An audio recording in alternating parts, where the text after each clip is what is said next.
All right, everybody, welcome back to the DUI Guy Plus with your host, the DUI Guy, raw, law, unfiltered.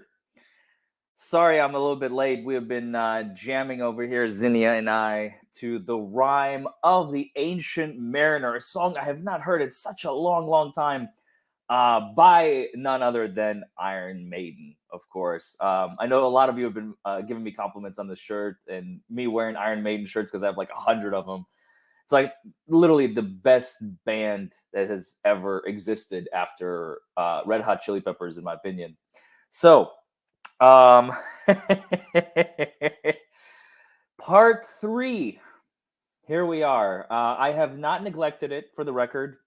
The Amber Heard deposition, as you all know, is like an 8 to 9 hour ordeal.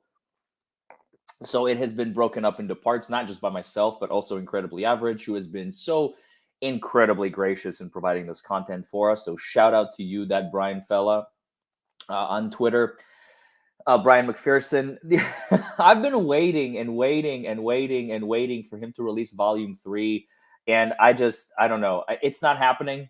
It's not happening. So I got tired of waiting. I got tired of keeping you guys, um, waiting for this stuff. So I'm like, might as well. Let's just fucking get through with it, right? Whatever. It is what it is. Um, so I have it set up to where both videos are already in queue. So these are parts 5 and 6, I think. So this is technically volume 3. And that's what we're gonna do. We're gonna go through volume 3, and then I'm gonna do a separate video that's volume 4. That's the finale, the remainder. So we're picking up. There's a short break, if you all remember. If you're coming here right after part 2, which I released a couple months ago, I think it was like 3:13 p.m. They took a short break. They took like a 5-minute break.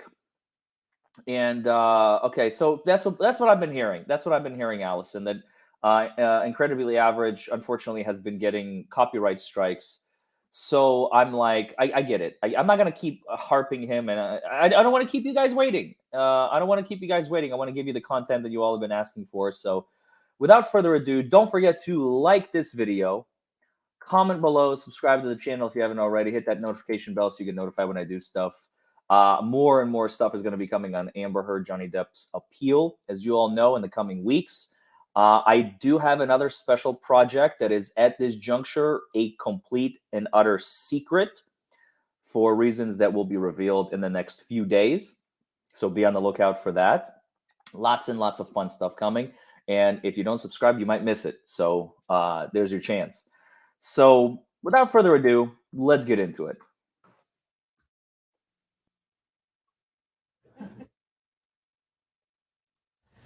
This marks the beginning of media number 3 in the video definition of Amber Depp. The time is approximately Amber Depp. 3:18 p.m. They called her name Back to again the record. wrongly. Thank you. So, Ms. Heard, we were just leaving off at when Johnny arrived, having sent him a text prior to his arrival, indicating, "Hey, baby, bring up something to drink and or a joint. I'm in if you are." When Mr. Depp arrived, did he in fact have a joint, to your knowledge? I believe so, Okay, but I can't be 100% certain. I swear, I it's guess I like she's. shouldn't guess. Huh? Did you see that? She's just like, yeah, I don't know. I believe so. Maybe it has. Maybe like she doesn't. She's treating this as like something I can't wait to just get rid of. Like I'm tired of sitting in this room. She's not taking the legal process seriously at all. And as we all know, this is going to come and bite her in the ass later on during the trial because she thought, I can pull a fast one on these motherfuckers, right? I can pull a fast one. I can just pull the wool over their eyes, and there's nothing they can do to me. I'm basically impenetrable. I am unbeatable. I am Amber Heard. Like, you don't even know who you're dealing with, kind of thing.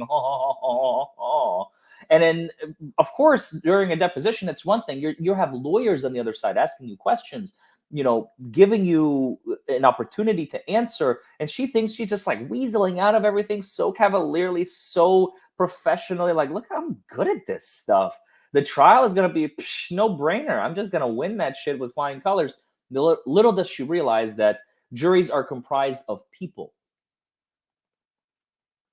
And people have bullshit detectors. People have common sense. People have, just the ability to analyze critically and think about the information that they receive. So this is where Amber went wrong during the trial. By being her, literally by being herself. Do you have any recollection as you sit here what happened to the joint, if he in fact had it? No, nothing specific. Did he Just these days he's, I don't know if I can remember a single time when he didn't have a joint in his hand. So he always has drugs. Walked in a room. Okay. I mean, it's very, She's trying to make him look like a drug addict. I'm saying about 99% of the time. But you have no specific memory that he had a It is joint different. with him when he arrived on April 21, 2016. Is that correct? Can't be 100% certain. And did he have a bottle of wine in his arms or hands? Hey, Beth, thanks very much. She really does. She really does. Hey, Jen. Hey, Rita. Welcome, welcome, welcome. Hey, Luke. I'm not quite sure. And this text you sent him prior to his arrival, the "Hey baby," we'll refer to it as the "Hey baby" text. You say that you no longer have this text because your phone was destroyed, correct? It was destroyed that night when he threw it out of the window and it smashed, and it was never recovered. Okay. And you said you threw his phone out, but you I love those little, I say love, very tongue-in-cheek, those little snarky, like, but it was never recovered. Like, what? Yeah, that's exactly right. That's what happened. Yeah. You can't ask me any more questions on that topic because that doesn't exist. There is no phone. It's shattered. What are you gonna do? She's like dodging like fucking punches in a field. Like, what? Yeah. Oh, I got you. Ooh, I clocked you right there. Yeah. Uh-huh. What are you gonna do, huh? Oh, that was an uppercut. Very nice. Yeah, that's right. Like, what? Just relax, man. immediately retrieved it. Is that His true? phone was protected significantly. And after he threw mine out of the window, I threw his out of the window immediately after. And his was immediately recovered. How very Hammurabian of you. A tooth for a tooth, an eye for an eye, a phone for a phone. Recovered that night because Okay. I tracked it. We used Find My iPhone. How quickly was it recovered, Miss Hurd? Probably within a matter of hours max. I'd say a matter of hours. Okay. Isn't it true, Ms. Hurd, that someone in fact stole Mr. Depp's phone from where they found it? I'm not sure how it wound up, where it wound up, but we did track my iPhone and we could see it move, and was eventually, I tracked it down to a liquor store and asked his security guards to go and get it from this liquor store. And from what I understand, they confronted someone that was at the liquor store with his card. Okay. And as for your phone that you say was smashed, Never recovered. okay, how do you know it was smashed? Because it was thrown out of a 14th floor window. Okay, but you never saw it smashed. Is that true? That's true. Okay. And you after that fact, you couldn't recover any of. That's a fantastic question, by the way. I almost missed that. It's like, so your phone was never recovered. How did you know it was smashed? She never said, I assume it was smashed. Sounds like she probably got her hands on it and she's lying. Possibly. I can't say either way. But just the fact that she said we it was smashed because it fell out of a 14-story window. What if it landed in the bushes or the grass? I, as the lawyer, would be like, well, how do you know where it landed? What if it landed on grass? 14 stories is nothing for a phone if it lands on grass, especially if it's got a case, even without a case. You know, we should do an experiment. Throw a phone out of a 14-story window and have it land on grass. I will guarantee 9 times out of 10 that phone will survive. Maybe with a little bit of depending on how, like, hard the grass is, I suppose. Like concrete, no chance. It will shatter, no question. Stone, rock, concrete. But what if it lands in like a hedge, a bush, a tree, a branch? It's gonna survive. It's not gonna just disappear, And thank you, Deanna Grayson. I very much appreciate it. It's gonna survive. So how do you know that just because it's a 14-story window, you're assuming? You're assuming. And here you go. Actually, I just noticed somebody. Yeah, how did she know? Incredibly average pin dad, I guess. I don't know. Maybe he's the one who wrote it. How did she know? She couldn't have possibly known. She had no confirmation. She said the words, "It was never recovered." But the fact that she says it was smashed to me says she probably did recover it. She just didn't want to do anything with it.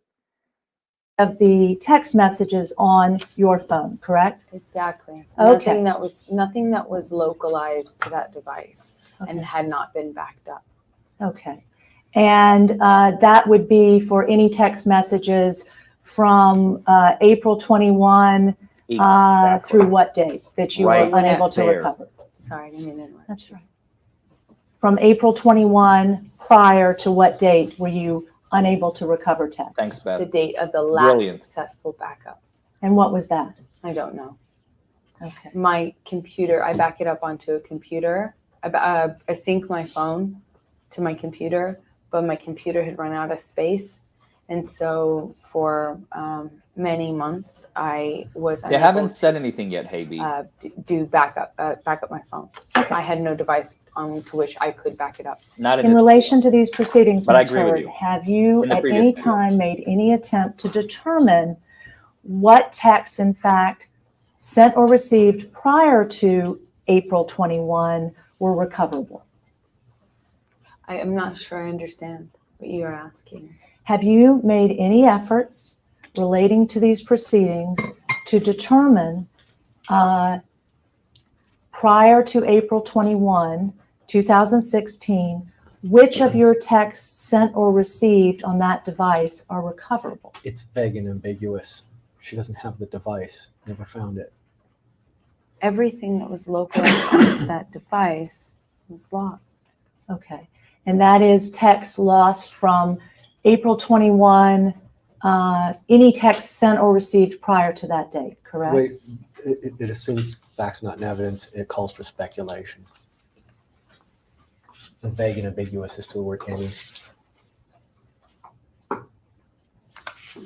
Ms. Hurd, did you undertake any efforts relating to this case to determine for that device whether you could locate and identify any texts you sent or received that were still available prior to the date of April 21 and relating to these matters? No, nothing. You cannot. Anything localized to this device was lost because it would have been localized to that device. Anything that was up until the latest backup. Okay. So when my computer ran out of capacity to save a phone backup. Oh, now my computer has also run out of capacity. How convenient, Amber. How convenient. Okay, all right. So I know that it's shattered because I have no idea, but I'm guessing. Absolutely all of the stuff on it that was localized is destroyed. And everything that could have potentially been uploaded to the cloud didn't upload to the cloud because my computer's full. Brilliant. The most brilliant defense of, I can't give you shit because I don't have shit, and here's my words to prove it. I was no longer able to save the information on that phone. When did your computer run out of capacity? I don't know the exact date. Probably a few months before that. Months. So I lost months of information. Whoa. Okay, wait. Time out. I have questions. How many of you? So she said few months. What is that? 3, 4, 5, 6, 7. What's today? November. Your computer runs out of memory in April. Are you going to wait 7 months and still not replace it because the cloud is full and the computer is full? Are you not going to upgrade or buy more space or delete some stuff or get a, like, it's so, like, she makes it so convenient. Like, it's this little box that she's got and she's like, oh yeah, you want me to provide? I can't give it because it, like, she has an excuse for everything. Look at that pose though. Look at that body position that she has when she said that. Watch that little snippet again. Watch her body when she says her computer has not been backed up for months. For months. Welcome, Edwin. How you doing, brother? For months. Watch her The body latest language. backup. Okay. So when my computer ran out of capacity to save a phone backup, I was no longer able to save the information on that phone. When did your computer run out of I capacity? don't know the exact date. Did you see that? Probably a few Boom. months It's before so that. defensive. It's So I like lost months of terrified. information. Okay. Did you lose 1 month? I'm sure it was over a month. Did you lose 2 months? I don't know when my computer started running out of space. Okay. And related to these proceedings, did you make any attempt to find out when it ran out of space? No. And did you make any attempt to locate texts prior to April 21? Yes. What did you do? Exactly. I looked Beth. and Exactly. saw when was the last successful back. I looked into old backups mostly to see when I got a new cell phone, Good what idea, Chloe. that backup would Great be idea. the most recent backup And onto that phone. So I was curious as to how dated, how old Thanks, Julie. my information that was going to be put onto my new phone was going to be. I ended up having a very hard time getting a new phone established because no one on Johnny's side would give me any of our cell plan info, and I just didn't know I had been added to the family plan, so I had no ability to. When I finally got that information, I had no ability to activate a new phone, and It's just so I had to get a new phone and start over from lies scratch. stacked on lies. And when you say nobody from Johnny's side would give me that cell phone info, could you tell me Oh my specifically what you God. attempted to do? And I with tried whom? to activate a new phone, and I tried to do it through the carrier, AT&T, I believe it is. Okay. Because when you get a new phone from Apple or wherever, and forgive me, I'm not so tech savvy, but I think you have to activate a phone. You have to provide some reference to your account. I didn't even know what name the account was under. Okay. And in those efforts to determine what you said you had curiosity about, what did you determine was the last backup that was made? What did I have curiosity? Sorry, what did you say I had curiosity about? You said you undertook efforts because you had curiosity as to that you wanted to determine when the last backup had been How made. old the Yes. What did you determine? Again, look at her. Just I think she's leaning about as far back away from the lawyer asking her questions as she physically can. I mean, there is literally no more room other than rolling the chair back away from the table. And that's how you know when someone is taking a defensive stance. When you see her leaning forward, kind of like this, into the one asking questions. I forget her name, by the way. Sorry, please remind me in the chat if you remember the lawyer's name on Johnny's side that's asking her questions right now. Somebody made a mistake thinking that that's her lawyer. That's not her lawyer. This is Johnny's lawyer asking questions right now, okay?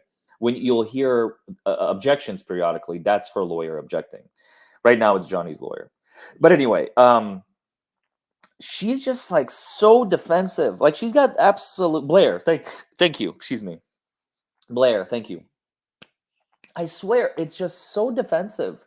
There's no need for such hostility, and yet there it is, like right in front of us.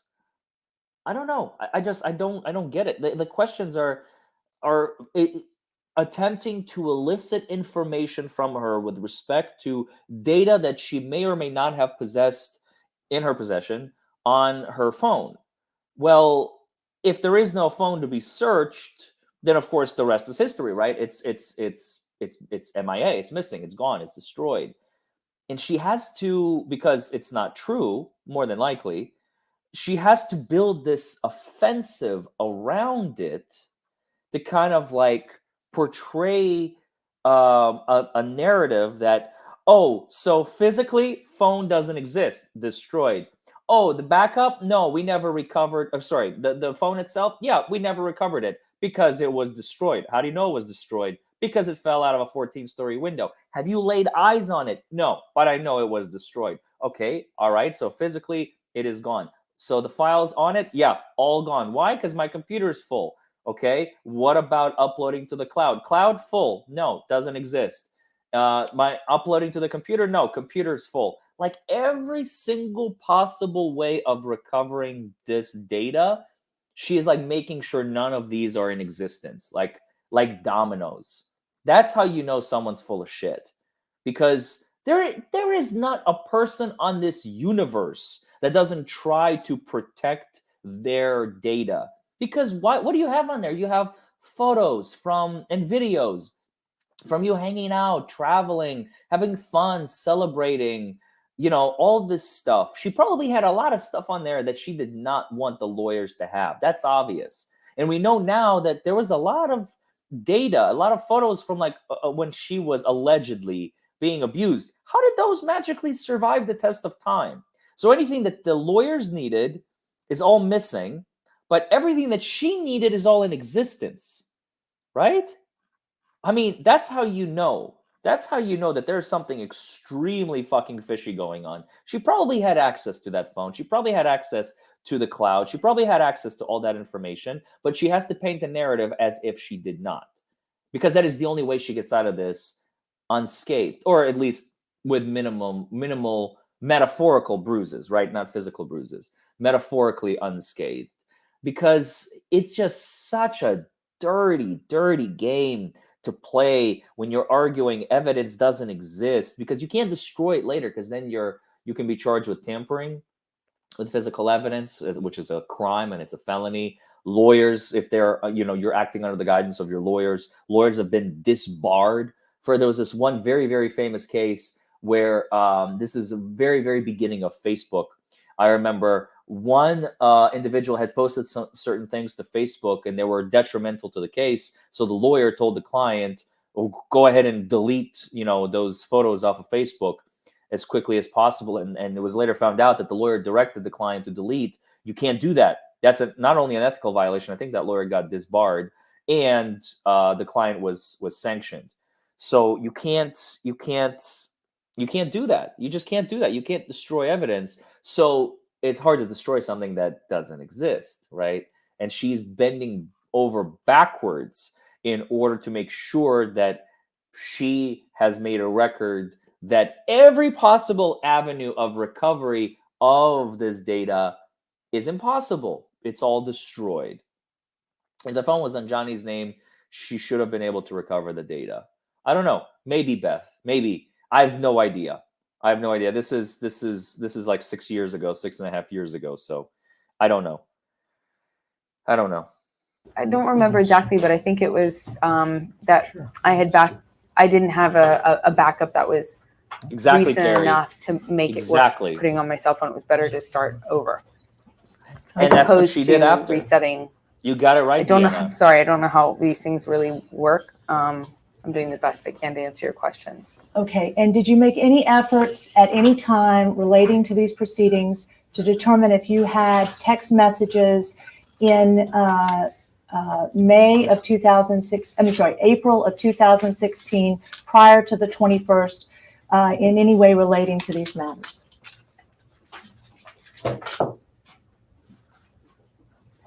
Can you be more specific so I understand what you're asking me? Did you ever at any time look for texts between April 1st and April 21 relating to these matters? Between April 1st and April 21 relating to these matters. So for the entire month of April? Correct. except for 1 week, between April 1 and April 21. I'm so sorry. I'm not quite sure I understand. Are you asking me if I specifically made any efforts to look for text messages that were lost prior to him throwing the phone out of the window? I'm asking you if you have made any efforts to look for text messages that still exist so that you could produce them here. Everything that was prior to April 21st has been lost that was localized on that phone. And when you say localized on that phone, what do you mean, Ms. Hurd? I mean on that phone and unable to be saved anywhere else because of lack of being able to back it up onto my computer to sync it. The phone you were using April 21, was it the same phone you were using on April 1? It might have been. I had I broke a phone previously. I don't know when that phone. Oh, you the broke phone another prior phone. to that was. Amber, do you break like every single phone, either yourself or have someone else do it for you? Come on. What the hell is going on here? Broken. I've gone through a lot of phones. I have very bad luck with breaking cell phones. Okay. Notice. So Sorry, we're just gonna go after that. Sorry, Brian. That needs to be put on yourself. And not fix it for that. Okay, could you resume? Down Oh, and thank man. you as I'm always. sorry. Yo, 1 second. email you. Oh, awesome. Oh, here we go. Yeah, email you. That's you. Whatever that's about. I forgot I Reactions commented on and stuff. that Can't one. wait for the release of That Volume 2. video. Brian, I'm gonna email you. Oh, awesome. Yeah, email me or Yeah, he something. never responded. Whatever that's about. The phone you had on It was All right. frustrating That was because weird. I couldn't back up. 21, the same phone you had on March 1. I don't know. I don't know if I'd smashed a phone in that month. I honestly, I couldn't tell you. Did you, in fact, produce in response to a subpoena ducis tecum text messages from March 12, 2013 here today? Did I bring them? Yes, did you produce them? Not whether you brought them, did you give them over to be produced today? Well, again, if I don't you're talking about Yeah, sorry, I was fast. handing things to attorneys, we've established that we're asserting the privilege on that. Will you answer my question, Ms. If Hurd? Sure, the if I question was- is if it's in the stack that we gave you, you'll have to show us the stack. Yeah, please show me I can tell you if it is. Okay, we had asked you to review the documents No one produced during gave the it to lunch me. hour. Did Well, She anyone? said she had lunch. No. Let me just say, Oh, sorry. the lunch hour, which was actually 50 minutes, was a chance for her to take a break. Looking through two. Excuse me. The 1 hour of lunch was actually 50 minutes, good sir, to just be about as anal as I can fucking be. We did not get 60 minutes as prior discussed. We only got 50 fucking minutes. Eat shit and die, counsel. Inches of evidence of her being abused is not exactly a break. So she wasn't inclined to use her break time for that purpose. So if you would like to give her a stack to look at, she's happy to do so and answer your question. Two more questions related to these texts. Ms. Hurd, showing you what will be marked as Respondents M. Did you ever provide this text from March 12, 2013 to be produced in these proceedings? And if you had exchanges with counsel, we've established that that's privileged, and we would instruct you not to answer on that basis. If you gave it to some non-attorney, then that's different. I didn't give it to the non-attorney. I gave it to you guys. We'll discuss it. Do you understand the privilege? Not really. No, Okay, I'm no, gonna- you only mentioned it 50 fucking thousand times during the deposition, counsel. I still don't understand privilege. I move to strike that answer, claw back. Let's take a short break. I want to advise her of how privilege works. Another break? That's fine. I would, The time Well, I'm is not gonna go do approximately legal research. I'm gonna 3:32 take 3 minutes. PM. We're going off the record. I'm not gonna go do legal research. I'm just gonna take. You can come 3 back a minutes. minute. Here we go. The time is approximately 3:39 PM. We're back on the record. Thank you. Ms. Hurd, did you bring with you today all of your computer devices? No. Okay. Did you bring with you today your any and all cell phones that you had on April 21 or May 21 of this year? No, I did not. Did you bring any cell phones that you had at any time in 2016 here today? This was in the U.S. Did you bring any laptop computers that you had at any time in 2016 here today? I don't think so. Did you bring any smartphones with you here today that you had during 2016? No. Is that no? No. Um, Not that I'm aware of. Did you bring here with you today any electronic devices of any kind that were used by you or owned by you or accessible by you to communicate with any other person by voice message, email, or text message? Did you bring any of those with you here today? Okay. I'd like to just state for the record that Ms. Hurd, through her attorneys, was served on June 24 and again on June 20th with deposition notices and subpoena duces tecum, specifically requesting the items in Section P just articulated. No objection, Ms. Hurd, for the record, was made to you producing these items by your counsel. So I just want you to know that objection has been waived. Well, That's incorrect. An objection was mailed to Ms. Wasser's office. I can get you the exact date. I never received any. No question It's for a you. job that I Oh. have. Wait for a question to be I served an asked. objection. He keeps touching her, and she's just like, she's way too comfortable with that, you guys. I know I already mentioned it before, and I still can't get over it.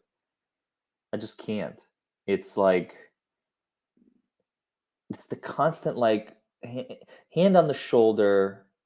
At one point, he's near the microphone, if you all remember. Like, he's basically, like, almost groping her breast in the middle of the deposition. That's not what lawyers are supposed to be doing. That's not what lawyer work looks like. Especially someone who is alleging to have been an abuse victim. Remember I talked about this last time? It's like, I have met, unfortunately for me, I have met people who have been abused before. Like, I understand, I know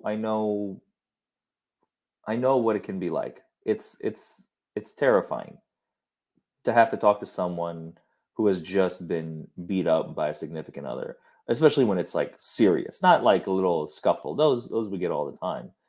Assault, fourth degree, domestic violence. You know, it's unfortunately it's part of life. You know, as much as we hate to admit it. But those serious ones, you know, battered wife syndrome and all that, and she's alleging some extremely serious allegations, as we later learn. It's not just like he slapped me and I slapped him back kind of thing. People who have gone through such a emotionally heavy ordeal are very protective of their corpus. Why? Because it's been violated. Ask any psychologist, ask anyone in the psychiatry realm. They will tell you. They will tell you. If you come near them, they will jump. They will flinch, like, because there's only one thing on this planet for you as a person, male or female, that is yours and yours alone, and you don't want to be violated, and that's your personal body. Right? We don't like our cars getting broken into. We don't like our homes being vandalized. But those are extensions of ourselves. You know, you feel upset, but you're not going to be like traumatized for life. When you're abused, that can be a lifelong trauma. And people who have been seriously abused are very, very protective of their corpus, of their body. And anything that comes in contact with it, they usually are going to be very, very defensive. They don't do it intentionally. It's instinctive. You will notice them kind of like sheltering themselves, trying to kind of, kind of cover themselves up to not. And her lawyer just like freely touches her, and she's just like, oh, okay, all right, okay. Like that telegraphs the lack of abuse. Like right there. In hindsight, of course, hindsight 2020. I know. But with all that we know now, just the way that she is acting, the way that she is reacting to physical touch, her lack of care, her corpus is like available to the well, not like that, but you know what I mean. Her corpus is like she's free, willy-nilly, let's go. It's just, it doesn't make any sense. An abuse victim would never telegraph such body language. She leans into him rather than flinching, says Julie. Julie Gibson. Beth Lawler says she testified in court that she had boundaries for people to touch her, that she had PTSD. Where is it?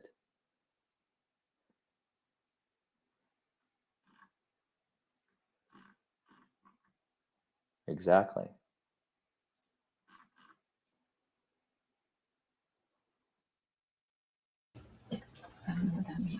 So there were objections that were made, written objections that were made. Yes. Excuse me, I have been summoned out of the room. I'll return. So that's not correct. Ms.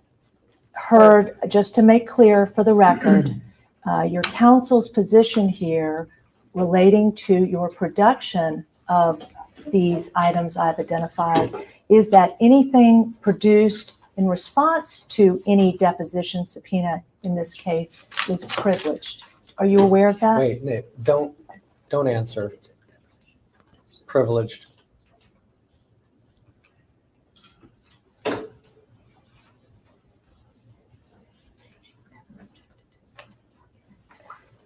Referring you specifically to Exhibit H. You still have that? H, you said? Yes, H. It's identified as a deposition notice.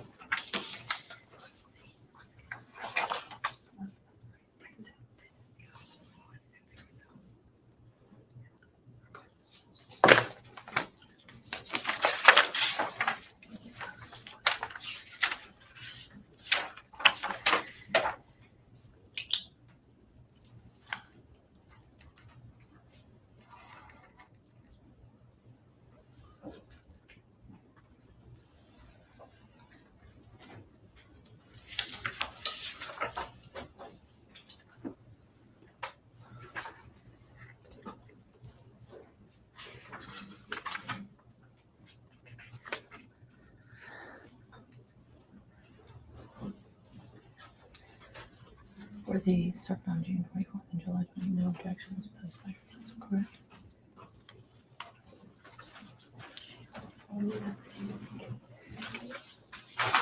Have you had a chance to look at those documents? What's the question?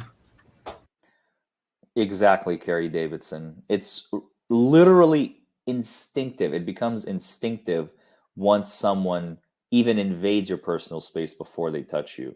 Clearly, that is not the case with her. And I have not seen even a scintilla of evidence to show that she is defensive about her personal space. The entire deposition. And this is like hour 5 or 6.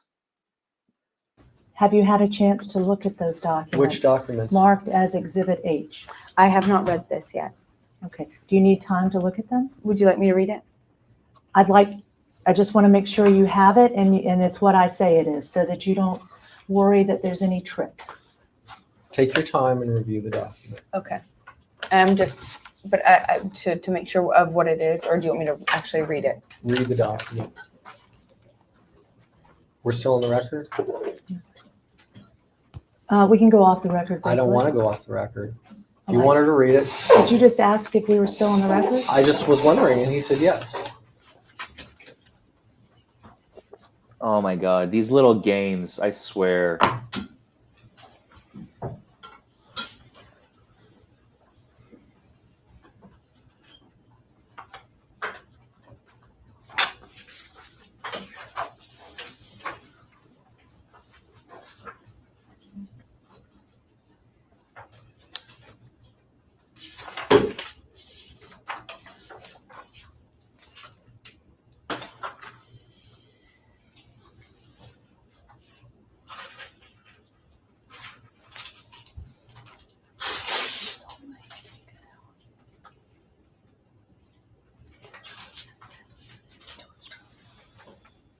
Those are the eyebrows that were being raised, Andrea. It's bizarre. The relationship between them is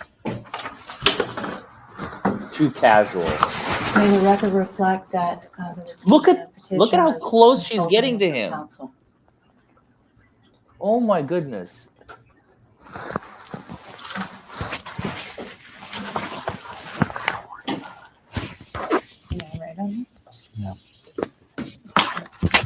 For the record, Mr. Harder, we will likely not finish today and have to come back. You're going to finish today. We're If she done. wants to We're read done it, today. Fine, you go ahead and say what you want, but we're done today.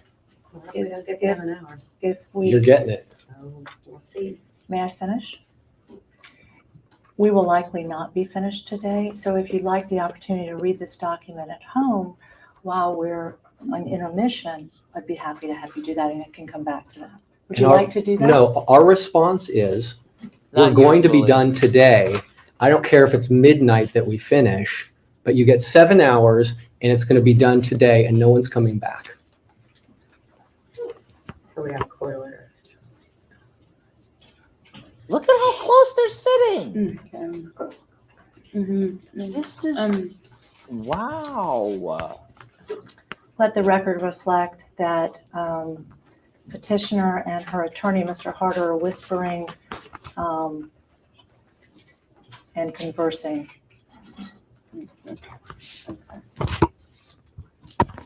All right. Did you have an opportunity to review Exhibit H? She's only on page 3. There are Why don't more I pages. point you to page 2, I'm sorry, page 10, paragraph P. Do you see that? She hasn't This is gotten not there yet. normal. This Can is you go not to normal. paragraph P It's of not page normal. 10?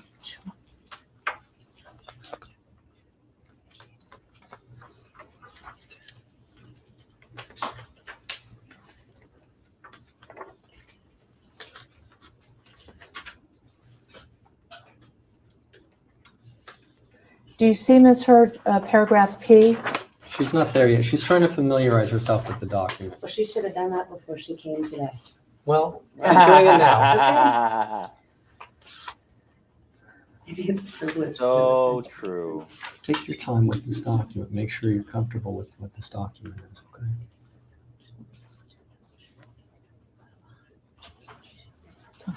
okay? Okay, I'll move on. Ms. Hurd? I haven't seen this ever. Don't say anything. Just let her ask a question. I need this. I like how Blair is just like, Wait. All right. Sorry. They're doing some commentary, reading some super chats. Let's scroll through that. Here we go. Right here. I haven't seen a request. That's her. to it. That's her declaration in support of her DVRO. In your declaration that you filed in support of your Exactly, request for a Sonia. restraining order, did you say, do you have it there so that you can refer to it? That's what this is, right? It's Exhibit K. Exhibit K? That's what we're seeing. more. Did you say did you claim in paragraph 7 that after my guests had left, Johnny and I had a discussion about his absence from my birthday celebration, which deteriorated into a bad argument that started with Johnny throwing a magnum-sized bottle of champagne at the wall and a wine glass on me and the floor, both which shattered. Johnny then grabbed me by the shoulders and pushed me onto the bed, blocking the bedroom door. He then grabbed me by the hair and violently shoved me to the floor. Did you say that when you swore under penalty of perjury and signed your name to this document? Yes. Okay. And did you say in this same document? That was not a very confident yes. Did you catch that? Like, she's afraid. Like, what's coming next?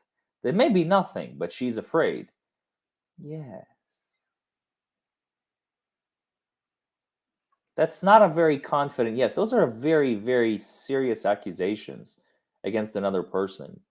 And she's kind of like, yes. You know, that's not, again, that's not what you would expect. And anytime it runs contrary to the grain, people just start asking questions. And that Johnny was screaming and threatening me, taunting me to stand up. Yes, he did that often in fights. Did he do that? Are you saying he did that on April 21, 2016? Yes, it's something that had been happening a lot lately. Did you say in your declaration that after several minutes, Johnny stormed out of the condominium, but not before tossing aside and breaking nearly everything in his path? Yes. Are you asking me if I said that? Yes. Yes. And is that the truth? Yes. Okay. After you say he did this, did you call the police? No, I did not. Did you call the police regarding these things you say happen at any time after you say they happened? Vague and ambiguous. Compound. Do you understand my question? Yes. Did you call the police? Can you answer my question? Go ahead. Oh, okay. Did I call the police on any of the other occasions or any occasion? I'm speaking of April 21 when you make these claims. No, I When you didn't. say these things happened on April 21, at any time after April 21, did you call the police about these things you say happened on April 21? No, I never called the police on Johnny myself. Did you ever report to any law enforcement authority other than the police your claims that he did these things on April 21? No, I attempted as best as I could to hide this and keep our lives as private as possible. And Okay, that is did a what a lot of- lie. I guess That is a lie. That is such a complete lie. Everybody knows by now that you're the one. You're the one who alerted TMZ. You wanted the whole world to know. Come on, Amber. TMZ just doesn't show up randomly. Like, oh, let's bring an armada of paparazzi to the courthouse in case something happens in 2 minutes. Oh, look at that. Amber's walking out with a bruise, just filed a TRO. What are the odds? Come on. Fake news. tried to protect him. Were you attempting to hide this when you filed this declaration on May 27, 2016? It was unhideable because the cops had been called. Ms. Hurd, when you claim in your declaration that the argument started with Johnny throwing a magnum-sized bottle of champagne at the wall, do you recall that event? Yes. Okay. Did the bottle break? I don't know if it broke or if there was a bottle on the table next to it that broke and a wine glass next to it that broke, but there was both a wine glass and a bottle. I'm not sure which of the two it was that broke, when the one that was thrown at me but missed, or if it was the one perhaps sitting on the table nearby. But the painting behind it that rests on the wall Welcome, behind where I was standing still is missing a big chunk out of it. Thanks for joining us as a member. So it made the quite an impact. Are you finished? I want to make sure if you're finished or not. Yeah. Okay. Yeah. Did the bottle you refer to, did it ever touch your body? No. Did the wine glass you refer to in reference to the bottle ever touch your body? Pieces of it did. It shattered. Okay. Where did the pieces you say touched your body touch your body? What part of your body? I don't remember exactly what part of my body was touched by the glass breaking upon impact. I do know that it touched my body, knees and hands. No, not my hands, my knees anyway. When I went down to the floor, some version of my legs, when I went down to the floor later in the fight, but nothing significant, not like Australia or anything. Were there any injuries to your body at the places you claim the wine glass touched your body? No, I don't think so. Was there Nothing any significant. indication that you could see on your body that the wine glass shards had touched your body? No, not that I could see, or And- nothing that I remember. At the time the wine glass touched you, as you claim it did, was it intact or was it already broken? I can't tell because it was, I assume it was shattered upon impact with the magnum-sized bottle of wine that was thrown. I'm assuming that's what shattered it, but What is a at magnum-sized some point bottle? there was glass everywhere, and I was standing right next to it. They love using these words: magnum-sized, mega pint. Use English. What the fuck? Just use. It was a 750 milliliter bottle, or a 1.5 liter bottle, or a 1 liter bottle. He threw a mega pint. He poured the mega pint. He chugged it down his gullet, and the wine disappeared. How about just say he drank the glass bottle of wine?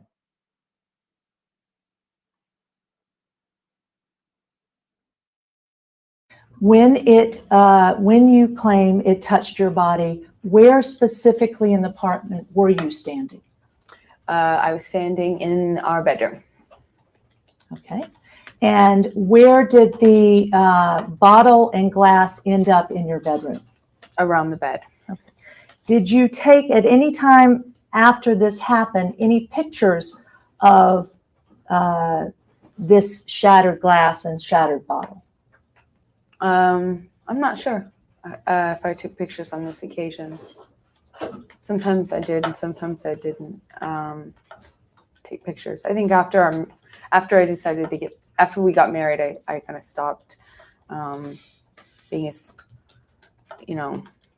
you're in it at that point, and Are you finished? yeah. Listen to the question. Did answer you- the question. Did you ever make any effort since that time when you It wasn't say even- this bottle It wasn't shattered? even Blair's question. It was like, "Are you finished?" And she's like, "Yeah."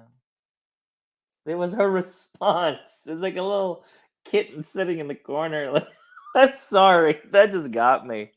Are you finished? Yeah. It's just I can't. I want to watch that moment again.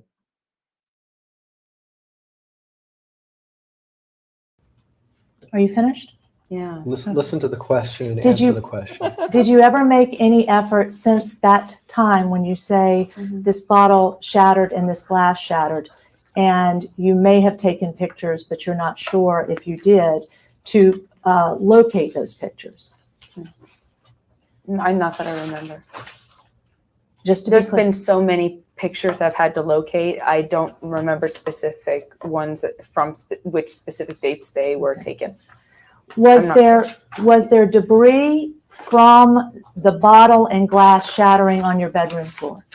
Yes. Okay. And who cleaned that up, if anybody? Did you clean that up? I can't remember. Okay. I can't remember if I had time to clean it up before we left that day. Okay.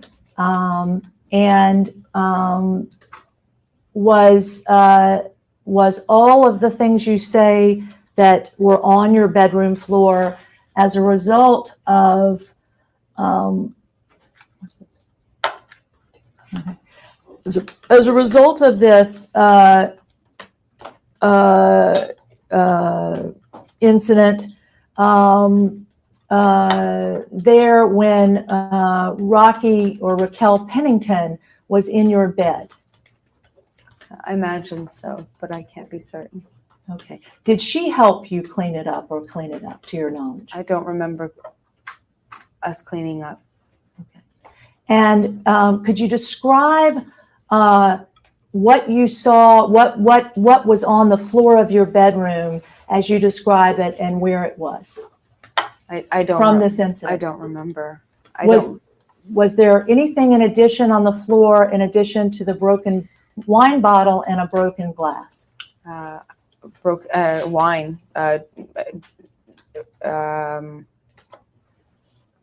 Wine as well, but it might have been dried up by the time by the time I left. I don't really remember what else. In terms of the broken glass you claim was on your bedroom floor, could you describe specifically where it was on your bedroom floor relative to your bed? It was around my bed because the paint, and probably by the entrance of the door as well, but I'm not exactly sure.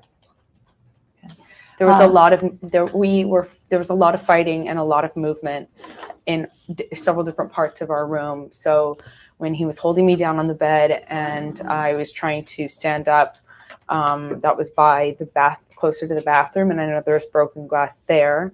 When I tried to get out of the bedroom door and he blocked it and shoved me back down to the floor by the entrance of the door, and I can't remember what else was breaking or what had been knocked over. I know the lamp broke as well. I didn't mention that. It's still in the storage closet. I just saw it the other day, and it has wine on it. I found it the other day. The dirty, broken lamp with wine on it is sitting in your closet. Why are you not throwing it out? Are you saving it as evidence or something? So like the few things that Johnny did do, like damage property, are you preserving that as evidence? Like, what are you doing, Amber? Amber, what are you doing, huh? What are you doing, Amber? This is not how we do things around here, huh? What are you doing? Did you take pictures of that at any time? No, not that I recall. Did you bring that with you today? I did not bring that with me. The lamp? Yes. No, I did not bring the lamp with me today. Okay. Were you ever asked to locate any of the items that you say were damaged or broken from April 21? Privileged. Don't answer. Did you ever make any attempts to locate any of the items from April 21 that you say were damaged or broken? No. Okay. And in fact, yes, I'm sorry. My phone. I tried to find my phone, but I never recovered it. and in the DVRO that you filed with the court, did you attach any photographs whatsoever from the events you claim on April 21, 2016? The court filing would speak for itself. To your knowledge? I don't know what we attached off the top of my head. Okay. Do you know what you gave any other person for the April 21, relating to the April 21 event? If it has to do with lawyers, it's privilege. Ms. Hurd, can you tell me exactly what you say happened in the argument you say you had with Johnny on April 21? What was the question exactly, if you don't mind me asking? What happened? She wants to hear you tell what happened. Okay. Oh, okay. Let's go ahead and they're reading some more super chats. Here we go. Johnny and I, when we made it back to our apartment, I was being cold to him. I wasn't being very. I wasn't being as, open or friendly as I normally am. As in normally are. Okay. I was crushed that he missed my birthday, and this is after a month of. The birthday incident. Oh God. Okay. He missed. Yeah, because how dare he? How fucking dare he miss my birthday? Me of all people. Like 5 nights, on average, 5 nights a week. Just not showing up, or showing up at like 2, 3, 4 o'clock in the morning, or at like 8 o'clock in the morning. I'd find out that he was passed out at one of the other places in West Hollywood. So it had been building up, and so the birthday incident. So rather than being concerned, like, I hope he's okay. I get it. He had some addiction issues. He has some alcohol issues. Rather than being concerned, like, I haven't heard from him in a day. Oh, he did this on my birthday? How fucking selfish of him. Like, not even concerned about his well-being. Like, is he okay? I know he has some issues. Maybe he needs some time. Maybe he needs some time alone. Maybe we need to spend some time together. But exactly, like, just being cold as ice, that makes no sense. I mean, it makes sense for her now that we know a little bit more about her, but like, that's the narcissistic personality within her, that everything's about me, me, me, me, me, me, me, me, me. Zero concern for other people. It's like, it does. So what? So it's your birthday. Yes, it's a day you get once a year, but there are sometimes things that are greater than your birthday, like other people's well-being, because that is a daily thing. Your birthday happens once a year. It will come and go. But other people's health, well-being, that's fleeting concept. People die. People suffer. People end up in the hospital. People end up getting killed over these things. Zero regard. Zero concern. None whatsoever. It was heartbreaking. It was my 30th birthday. And So what? I just was sad. Okay, so it's even more so. It's the big 3-0. Again, so what? So he asked me, we got in bed and I was just being quiet. I think I picked up my book and tried to read, and he said, what's your fucking problem? And I said, I'm just hurt. And I had been seeing this, I've been trying to get us to see a marriage counselor who said that that's how I should like word things as opposed to it being accusatory. And I said, I'm just hurt that you didn't make it to my birthday party. And then it quickly deteriorated into the normal, it's my fault. Why do you always blame me for everything? You always blame me for everything.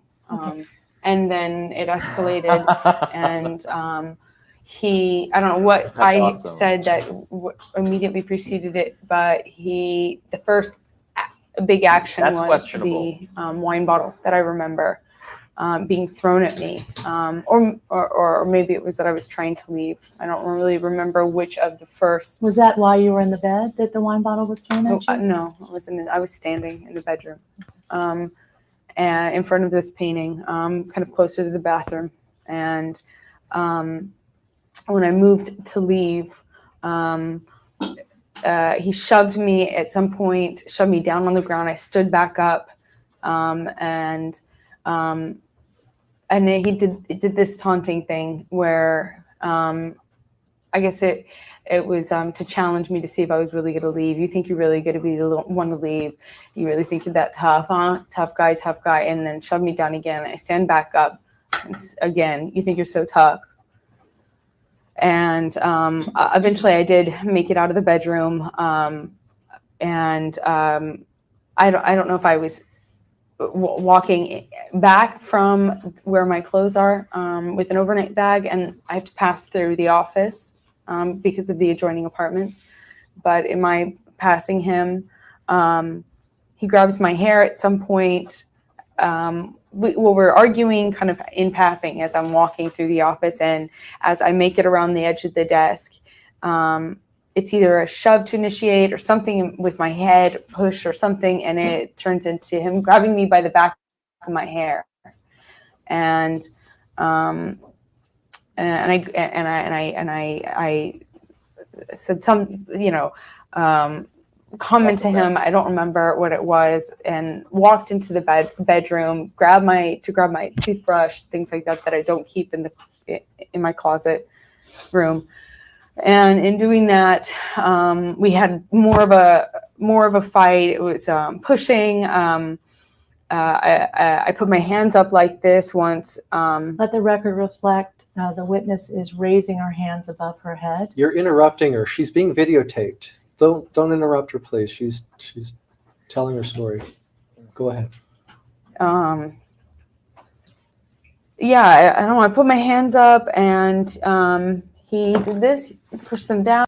By the way, I actually really like that that interruption, because notice how when Blair, I think that was a test, because women know women, okay? Women know that women are very crafty and can lie through their teeth a lot easier than some men can. Most men can. And women know this. Women know this about other women too. I mean, I've actually even had women tell me this about other women in my own personal life, right? Blair is a woman. Amber Heard is a woman. And Blair knows there's probably something wrong here. Johnny's her client. She spoke with Johnny behind closed doors. Johnny told her what the story is and what Amber is probably capable of, and so on and so forth. And the fact that, Amber was in the middle of the story and she had like her hands, Blair can't just interrupt her. I mean, it's very serious. These are allegations of like abuse and all that. You can't, and plus her lawyer will stand up to her defense, obviously, very quickly. But Blair knows that she has legal tools that she can use, like let the record reflect that something is happening. She's doing purely her job, right? But in the back of her mind, she's like, let me interrupt her flow and see how she responds to it. And immediately, Amber responded exactly as Blair probably predicted in her mind, that she was trying to go back, because when it's a memory, right? When you have a memory in your mind of the incident, it's a lot easier to just go back to the memory and continue rehashing. But when you're fabricating a story and it doesn't come from your memory, it comes from a different part of your mind, if you interrupt the flow, if you interrupt the process, well, now the brain has to go back into this fabrication zone rather than the memory zone. And that takes a little bit longer. And again, it's not foolproof. It's not going to be right 100% of the time. It's not going to be always, it's not always going to be useful. But in this case, just the fact that Amber is having so much trouble to get back on track kind of shows, and is not a dead giveaway, but it's kind of, it shows. It shows. It's pretty bad. It's pretty bad. You can tell how much difficulty Amber is having as a person to come back to, as a woman, like I said, to come back to this story. And Blair called her out on her shit. It's telling, exactly, James. It's very telling.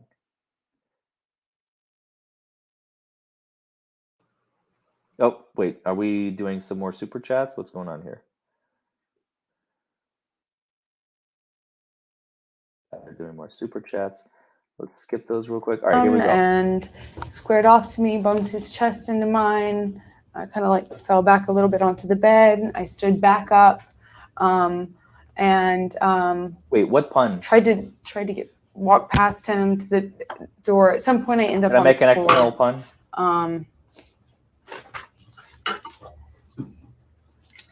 I don't. He walks out. I tried to actually, even at that point, say, "Don't walk out. Like, maybe we just need to talk about it. Can we just take a break?" And then just talk, because it's my birthday. There's those crocodile tears again. And I don't want to wake up on my birthday. We've had a million of these fights. It's just don't I just don't want to wake up on my birthday by myself. Don't.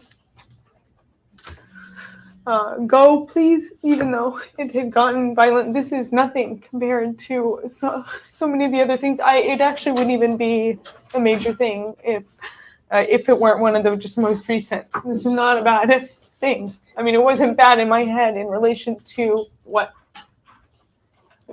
we have lived through. See what happened. Sorry.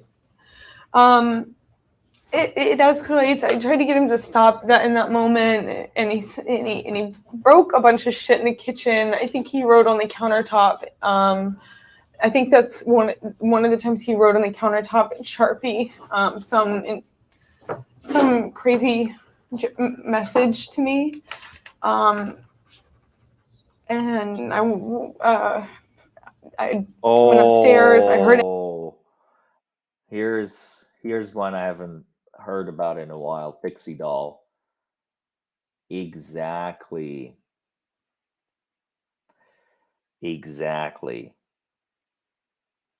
Abuse victims don't beg their abuser to stay no matter what.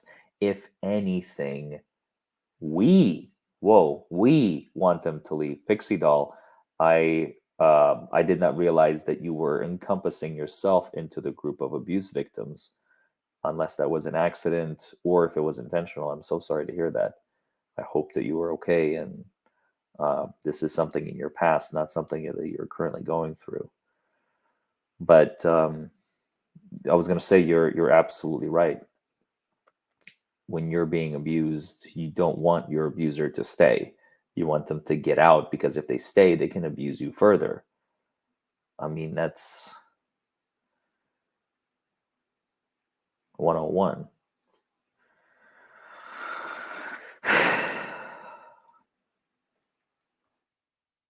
Him kind of coming in and out, and then when I walked downstairs, it was quiet for a really long time. When I walked back downstairs, it was just a note on the floor that said, "Happy fucking birthday." Was there any other? That is the one thing that bothers her the most. It's not even about like the abuse and all that. And none of it. It's because it was her birthday. Like, how dare he do this on my birthday? Woman, get over yourself. Jesus Christ. Debris on the floor downstairs, other than on the countertops in the kitchen? I don't remember. I know he smashed. He knocked over lamps and a statue thing and paintings and he's gotten really into. He'd been punching photographs with me in them recently, and this was one of those times. But nothing that nothing downstairs specifically that I remember at this moment. Okay. And did I hear you say you had tried to convince Johnny to stay to talk about it? At some point in the argument, yeah. Okay. And were you successful in getting him to stay? No, just long enough to have it explode. And at any moments. And at any time during this physical altercation you say you were having with Johnny, at any time did you push him? Oh, and this is when the cell phones were thrown out. That's what initiated. That was the first move. Earlier, I said to you, I can't remember what the first move was.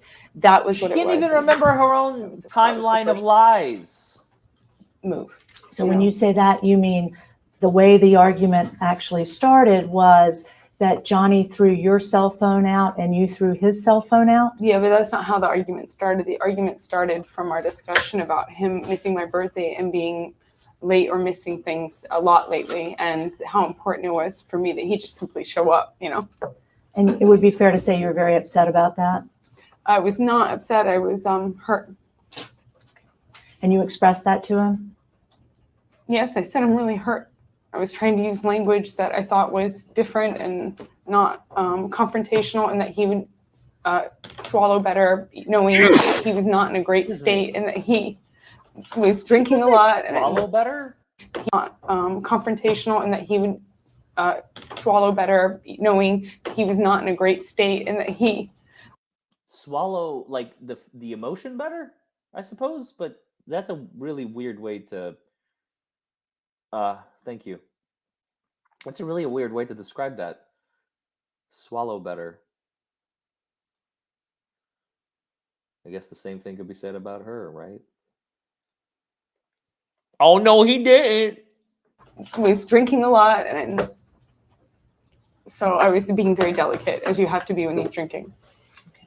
And you did not include anything about the throwing of the cell phones out the window and the smashing of the cell phones in your declaration asking for a restraining order, correct? Declaration speaks for itself. Is that correct? Yeah, I think the declaration's full of plenty of facts. Pardon? After Mr. Depp left, do you have any idea what time you believe he left? I really don't recall what time it was. Did you have any injuries whatsoever from this incident, this argument you say occurred? Vague and ambiguous. I don't, Physical injuries? I don't think so. And nothing significant. Did you seek any medical care of any kind? Why would you look at your lawyer when you're talking about your bloody injuries? She's like, no, I did not have any significant injuries. Did I say that right? Is that what I'm supposed to say? Okay, good.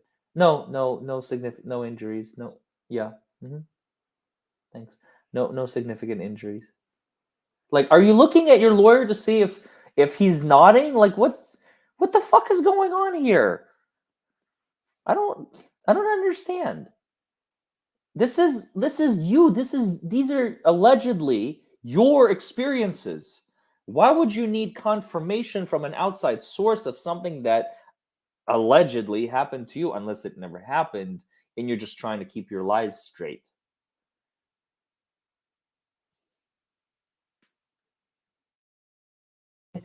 Related to this fight you described with Mr. Depp? On this particular occasion? April 21. No. Did you, at any time during the altercation with Mr. Depp that you describe in paragraph 7 of your declaration, did you hit or strike Mr. Depp in any way? When he was hitting me when I was outside of the bed, I know I was trying to put my hands up in defense of myself. I don't know if I don't know if I landed anything on him. I was trying to defend myself. He's much bigger than me. At any time during the April 21 incident, did you scratch Mr. Depp? I have no idea if I don't have any idea in my acts to defend myself if I had caused him any injury. I don't think so, but I don't know. After Mr. Depp left on early morning hours of April 22nd, you went to sleep, correct? Yes. And after you woke up, you packed for Coachella, is that correct? Yes.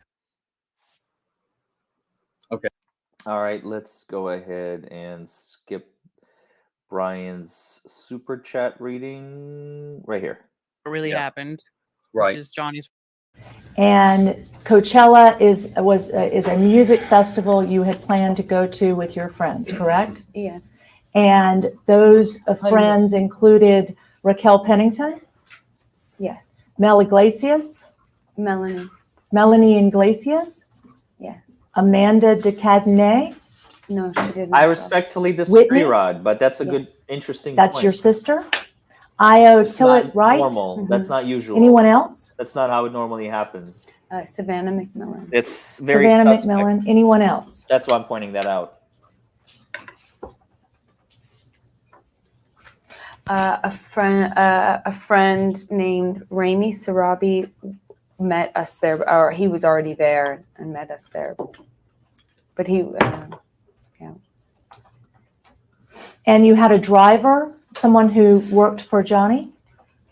And you? I drove myself with Raquel and my sister, I believe. I think my sister came with us, yeah. And then Starling met us there.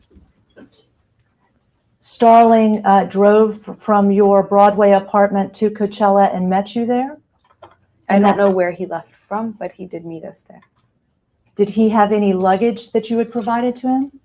I'm not sure if we put the luggage in my car, his car. Do you have any idea why Starling Jenkins was with you on this trip? As a security guard. Did you require security? Johnny felt I did. Did you feel like you required security from Johnny on this trip? No, not particularly.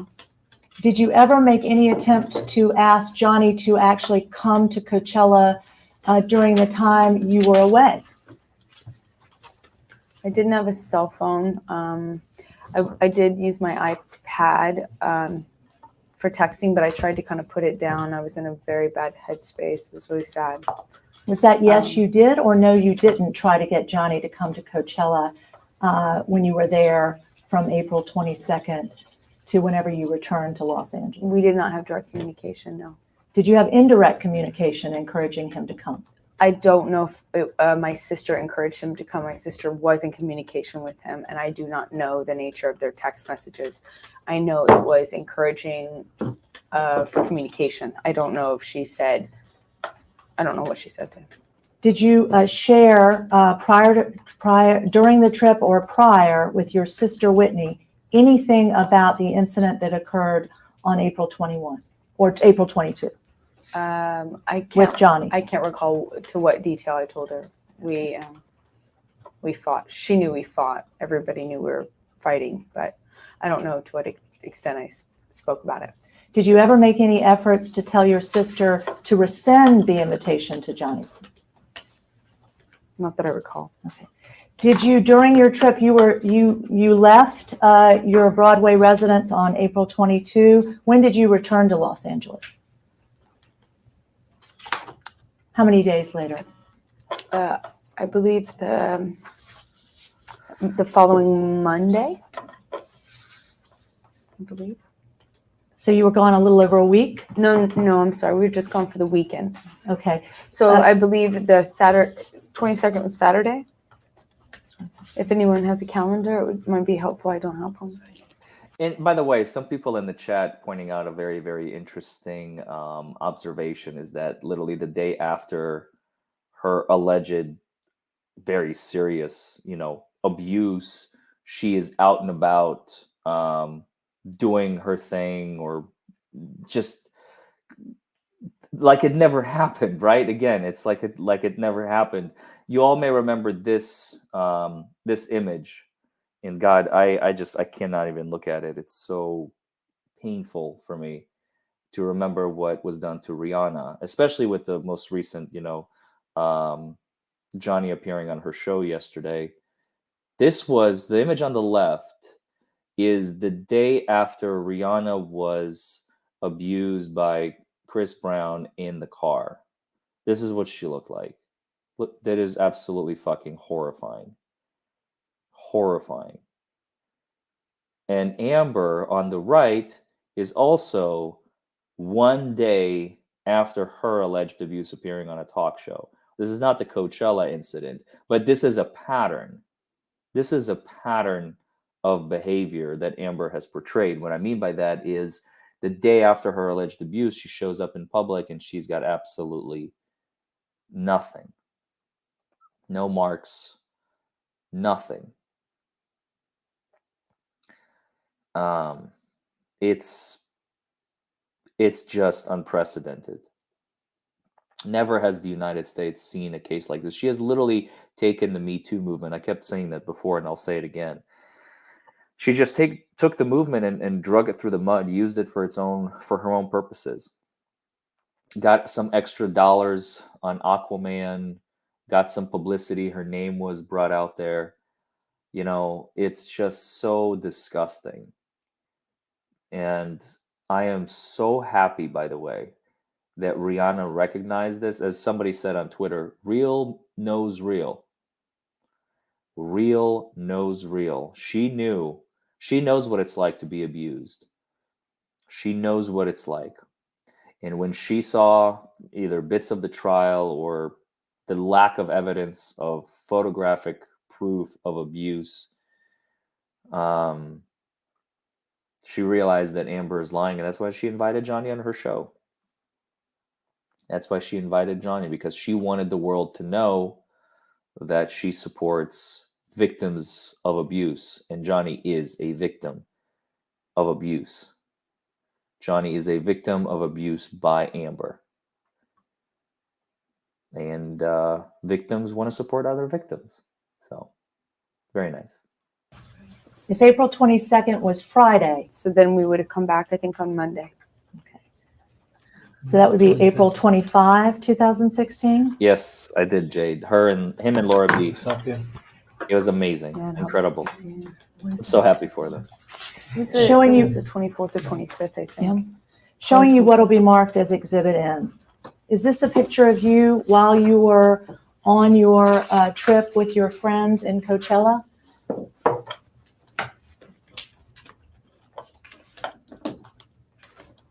Yeah, I haven't seen this picture. Yeah. Okay. And am I correct? You're smiling in that picture? Yes, I'm Okay. smiling in that picture. Okay.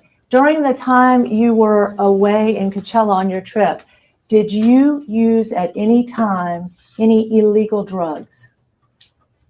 I'm going to object on grounds of privacy. Okay. That's not an objection. That's not a real Any other objection. grounds you'd like to raise at this time? Because there are no, that's not proper grounds. Are you instructing your client not to answer the Yes. question? Yeah, I will. Irrelevance, privacy. Privacy is not an objection. At any And time it's while you were relevant. on this trip, did you drink alcohol? I can answer that, right? Sure. I had a glass of wine at the hotel. I did not drink at the festival. It's gross, kind of gross wine. Is it your testimony here today that between the time you left Los Angeles and returned to Los Angeles to go to the Coachella Festival, you had one glass of wine, as you say, at the hotel?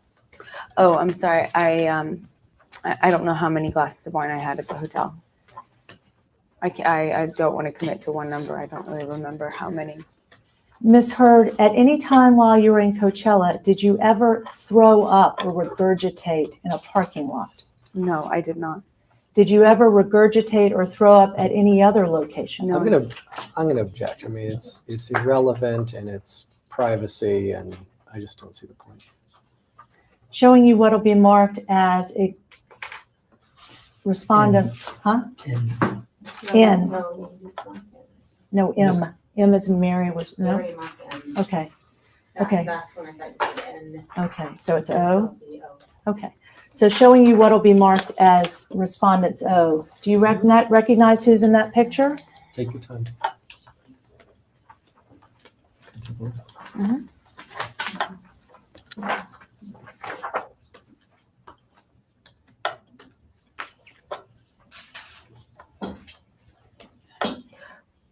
What do you ask? Listen for the question. Okay.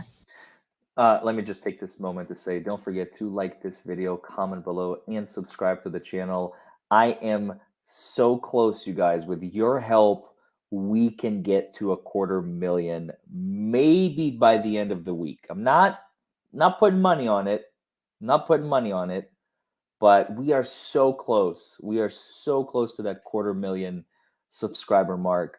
I just wanted to take this moment to remind you all who are not yet subscribed. There's going to be lots more of this type of content. And like I said, some more secret stuff I have in the works that I will be revealing in the coming days. So if you're not subscribed, this is your chance. Do you recognize that picture? No, I've never seen this picture before. Okay. Do you recognize what that picture reflects? Any of the people that picture reflects? Who are those people? That's my sister and my best friend. Okay. And were they in the car with you driving to Coachella on May 22nd? On April? I'm sorry, April 22nd? Yes. Okay. And am I correct that you did not physically see Johnny Hurd between April Johnny Hurd. I'm sorry, Johnny Depp between April 22nd and May 21? I'm so sorry. Are you asking me if I did not see him? Did you at any time see Johnny Depp in person between April 22nd and May 21? I do not think so, no. Okay. At any time between April 22nd and May 21, did you text Johnny Depp? But before May 21st? Correct. Yes, we started texting. I think the first time we spoke was when I was on my way to Italy for work. We had a phone conversation on the way to the airport. So this was almost a month in. So it would have been right before the 21st. I'd have to look at a calendar. So it would have been right around 3.5 or 3.5. May I? Maybe I'll recognize. Let's see, to May 21st. That's a Saturday. So I think it would have been, like I said before, 3.5. If I guess, about 3 to 3.5 weeks of no communication, and then we started communicating while I was in Italy, and he was also in Europe on tour. And were you utilizing a telephone to communicate with him? I'm not sure. Yes. You bought a new phone after April Oh, yeah. 22nd? Mhm. And were you utilizing the same phone number? No, not that I have now. I've had to change my number a Okay. few times. What was the number you were utilizing at the time you texted Johnny Depp between April 22 and May 21?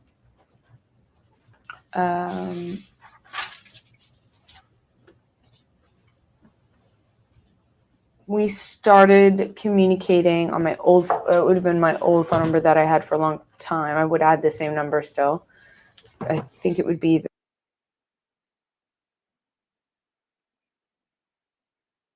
number, I think. Would have been. All right. Why not? Yeah. Stay tuned, I guess. At any time since you filed your DVRO declaration or before, have you made any attempt to locate those communications where you would have texted or been texted Johnny Depp or been text or received text from Johnny Depp between April 22 and May 21? I think there's been asked and answered. It's also vague and ambiguous. I don't know. At any time, did you try to find those texts that you were referring to as communications with Mr. Depp? I don't know if I have. I don't. Does she know anything? When was the next time you saw Johnny Depp after he left your bedroom and apartment on April 22? I didn't see him again until until May 21st. Okay. And that was the day after his mother had died? I don't know when his mother died. I was not in communication with him other than. Whoa, hold on a second. Hold on. So him remembering my birthday is a ride or die motherfucker. Like, you cannot, this is the end all and be all. But the date of your husband at the time's mother's death, which, by the way, we already all know by now, you orchestrated very carefully around, and as soon as it happened, you filed for divorce to just add even more insult to injury because you are a soulless fucking creature. Now all of a sudden you don't remember the date? Are you joking? Is this a joke of his mother's passing? Like, my birthday? Numero uno. His mother's passing? Like, who cares? I don't know. I don't care. It's none of my business. It's not my mother. It's his mother. Who cares? He's just my husband. He's nobody. There are people way more important than my husband in this life. Like me, and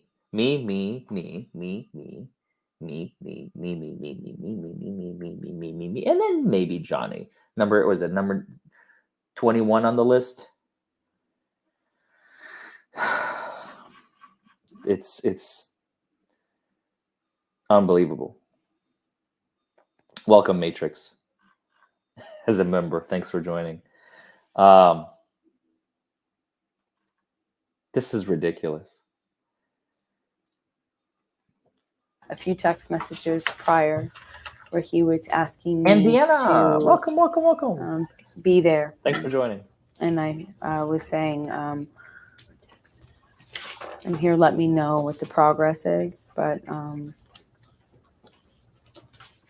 so we had very limited communications, and then he stopped talking to me for a few days. So it happened within, I guess, in the window We'll fill you in. surrounding May 21st, somewhere around there. I don't know when. Hey, Kat. Did you communicate in any way in the week prior to Johnny's mother's death with Johnny about the health or condition of his mother? Yes, although I'm unsure as to the exact date when she died, but I can tell you that when he came over on May 21st, his mother had passed, hence why he came over. And for the week prior to that, we spoke. We text in a very limited fashion about his mom being sick. And how, and at the time he arrived at the apartment on May 21, is it? Oh, real quick, I was waiting for somebody to make this comment. What you're referring to is Stockholm syndrome or battered wife syndrome. It's when your abuser, you're basically have become dependent on your abuser, and without the abuse, you see the abuse as them portraying love and affection towards you, right? Because it's the only way they show emotion is by abusing you. That's a little different. So the majority of abusers, the majority of the abused, okay, psychologically speaking, will tend to avoid and run away from the abuse. There is a small percentage, yes, battered wife syndrome, Stockholm syndrome, when you will ask your abuser to stay because abuse is all you know. And if your abuser leaves, you're going to be left all alone. Your abuser may have psychologically tormented you so much to where you're like, I'm completely worthless without this person. If they leave, I will never have anyone else ever again as long as I live. Because that's what a lot of emotional abusers do, is they make you feel worthless. Like without them, you're a nobody. But with me, you are somebody. You have a future. You have a chance. You have this and that. So yes, that is a possibility. And I was waiting for somebody to make this comment. So I really thank you, Jane, for making this comment. But this does not seem to be the case with Amber, because as we saw from the trial, if you remember, when Johnny testified, it seemed to be like a recurring theme that he tries to run from the confrontation and Amber is the one chasing him around. That's not the same as Stockholm syndrome, battered wife syndrome. That's starting to smell like she's the one abusing him and pretending like she's the one being abused, because men are a very small faction of the abused population. So she rode these waves of, I'm a woman, I'm more likely to be believed, no one will see through my bullshit, I'm going to be all set, all I have to do is just follow the protocols and everything will be Gucci. And she failed with flying colors, as was expected. It's your testimony that you were in fact aware that his mother had died? Yes. Okay. And how had you learned that? Boom. My parents. Pixie dolls got And how it. did they communicate that to you? On the phone or via text. I'm not sure which one. And was that on May 20th or May 21? I don't know. Okay.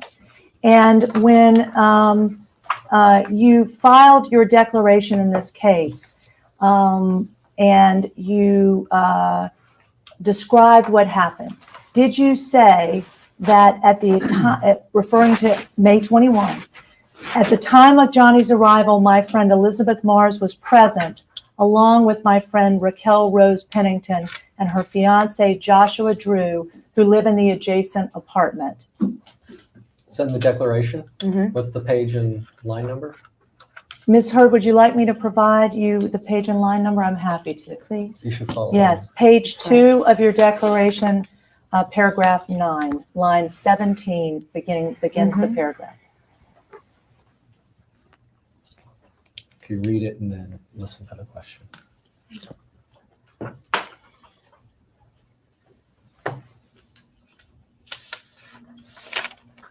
What's your question, please? Did you put that in your declaration that you filed asking for a domestic violence restraining order?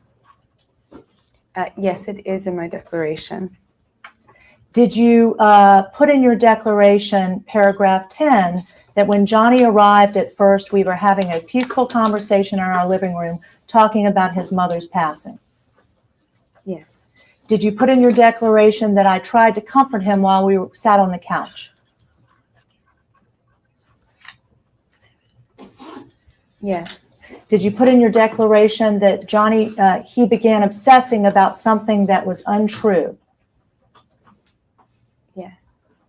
Did you put in your declaration that you tried to calm Johnny down by calling one of his trusted employees?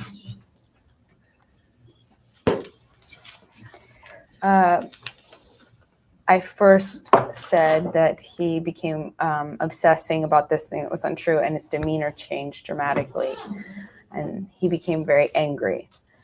Then, in order to try to calm him down, I tried to call one of his close employees.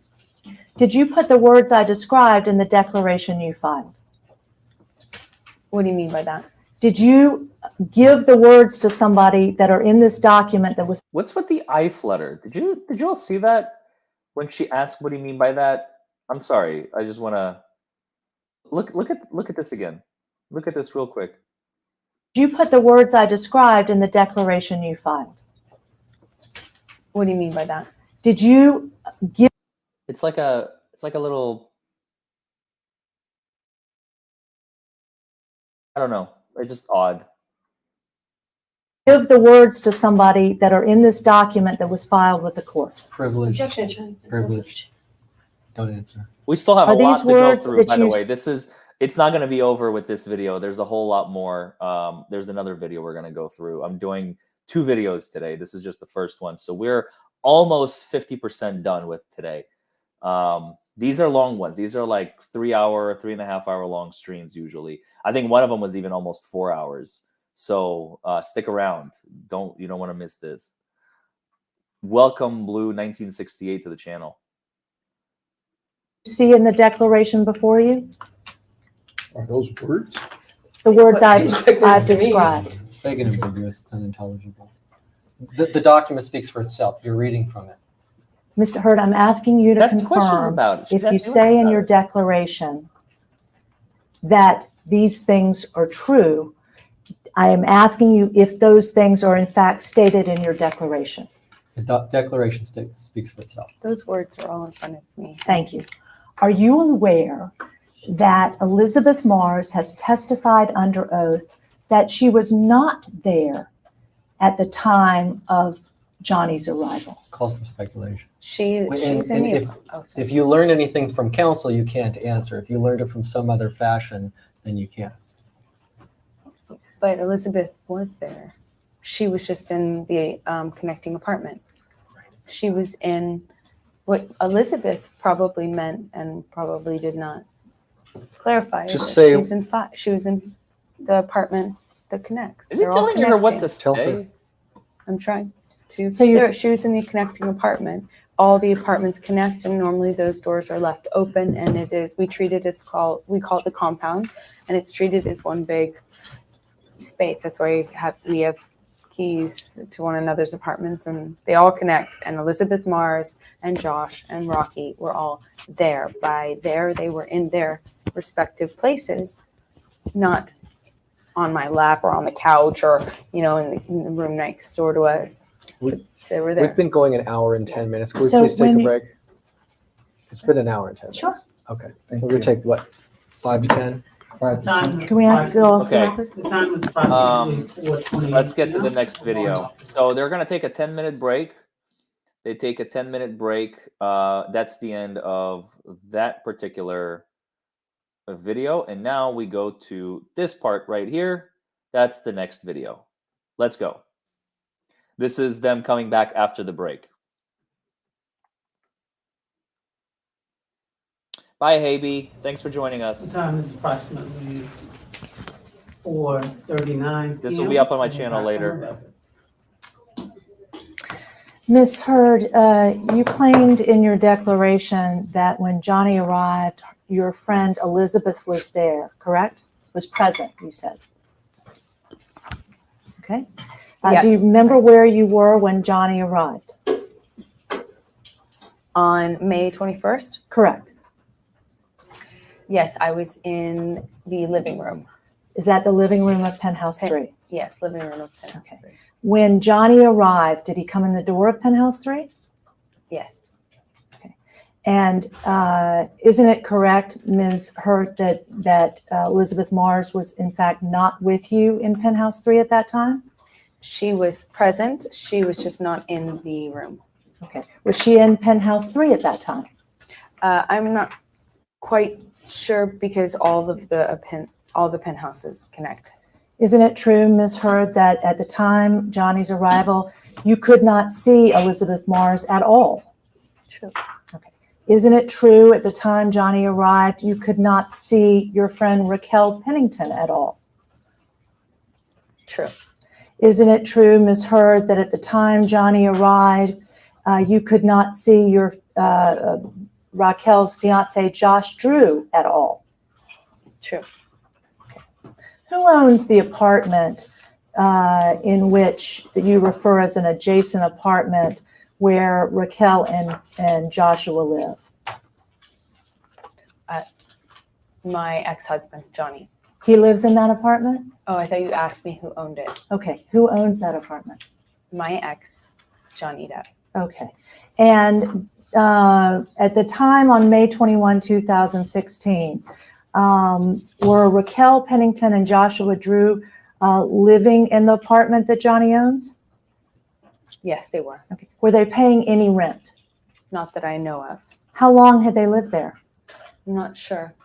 Had they lived there prior to you living there? Yes. How long had they lived there prior to you living there? I'm not quite sure. I don't remember. Okay. And to your knowledge, did they ever pay rent during the entire time they've lived in Mr. Depp's apartment? Calls for speculation. If you know. This one's very hard. I don't know. That was an arrangement between them. Very hard to argue. Between Johnny, who invited them, and It's them. a good idea. I like it. I like that Accept you're trying to think outside the box. When you claim that when Johnny arrived, you were having at first a peaceful conversation about his mother's death, correct? Yes. And then you tried to comfort him as you sat on the couch, and that would be in Penthouse 3? Yes. And then suddenly he began obsessing about something that was untrue. Yes. Isn't it true what he was obsessing about, but what you do not say here is the feces that had been found in his bed after you left on April 22nd? Can you clarify that question? The third incident. When you were referring to him obsessing at that time about something that was untrue, isn't it correct that what he was obsessing about, this thing you were referring to, is that he was informed that feces had been found in his bed after you left on April 22nd? No. What was he obsessing about that was untrue, as you say in this declaration? Johnny was obsessing about the fact that he believed, as he put it, my friends, with my knowledge and support, intentionally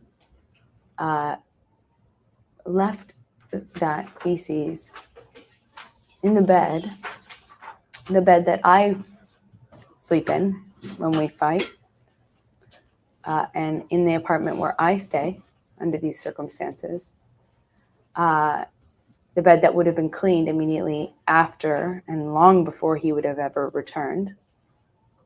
And we had done so on the morning of my 30th birthday as a big joke, like a bunch of 30-year-old women do. What? So am I correct that The he was fuck obsessing about was that? things related to the feces that had been left in the bed? What's untrue is, and Why is what she I so happy assumed about at the it? time was delusional. Do you notice something interesting about as she tries to rehash this tale? She's trying so hard not to laugh. let's watch it again because I want you to pay attention to her demeanor. And somebody said she's taking her time to put this together, an incredibly average pin deck. And in the apartment where I stay, under these circumstances, Watch how she she's like the almost bed that would have been cleaned laughing. immediately after and long before he would have ever returned. Yeah, And we exactly. had done so on the morning of my 30th birthday. Look at her. Big joke, like a bunch of 30-year-old women do. So am I correct that he was obsessing about things related to the feces that had been left in the bed? What's untrue is, and what I assumed at the time was delusional, was that he thought it was human feces. And because I knew that to be impossible for what I could own, for a number of reasons. How did you know it was impossible if you didn't know about the feces? Because he had told me about it on the phone a month prior. And Because I did assumed it? It was She almost a delusion that was going to pass and go away, like some of these delusions when he's high do. And then when he brought it back up, instead of talking about his mother's death, I worried that it was a little bit more serious and that his mental condition had deteriorated. And I knew it was not human because the only people in bed were myself and Raquel. And if Raquel and I were the only humans in that bed in that morning, then I could only deduce that it was what it normally is. Which is our dog Boo. I wasn't done, sorry. That it was our dog Boo. And it seemed so unbelievable, disgusting, outrageous, and incredible that it stuck for the entire month in his head. I became worried. Isn't it true that when you were, after you say you had comforted Johnny about the death of his mother, and you claim in your declaration that he began obsessing about something that was untrue, you knew exactly he was referring to the feces, correct? Argumentative. You knew he was referring to the feces, correct? Yes, that's exactly what it was. And isn't it true at that time, She's Ms. trying to keep her Heard, story straight. that the human So feces hard. in the bed is the reason Johnny told you at that time that he wanted a divorce from you? Objection. It misstates the testimony. It assumes facts, not in evidence. You keep calling it human feces. Isn't it true, Ms. Heard, Mhm. that Exactly, at the perfect, time man. you were discussing this feces with Johnny, you had already spoken to Hilda Vargas at his other home? No, You did not speak to Hilda Vargas before no, May 21, 2016 about feces. no. I spoke to her after I filed for divorce. Your testimony, Or around that time, and this was before then. is your testimony here today that you spoke with Hilda Vargas in this conversation we discussed about the feces at the Sweetser house after the time you filed for divorce or before? It was right around that time, like within a day or two. Would it be fair to say that under any circumstances, it was after May 21 you now claim you spoke with Hilda Vargas? What do you mean I now claim? Well, you are Did I claiming claim here today. otherwise? You are claiming here today. Argumentative. Just ask your questions and please don't be argumentative. Is it about your testimony that you spoke to Hilda Vargas about your marriage and the feces after May 21, 2016? I believe so. Isn't it true, Ms. Heard, that while you were sitting on the couch discussing the feces with Mr. Depp, that in fact you demanded and got Kevin Murphy on the phone?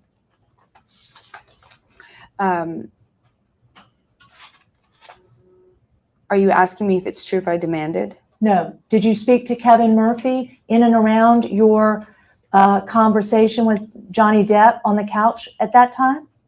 In an attempt to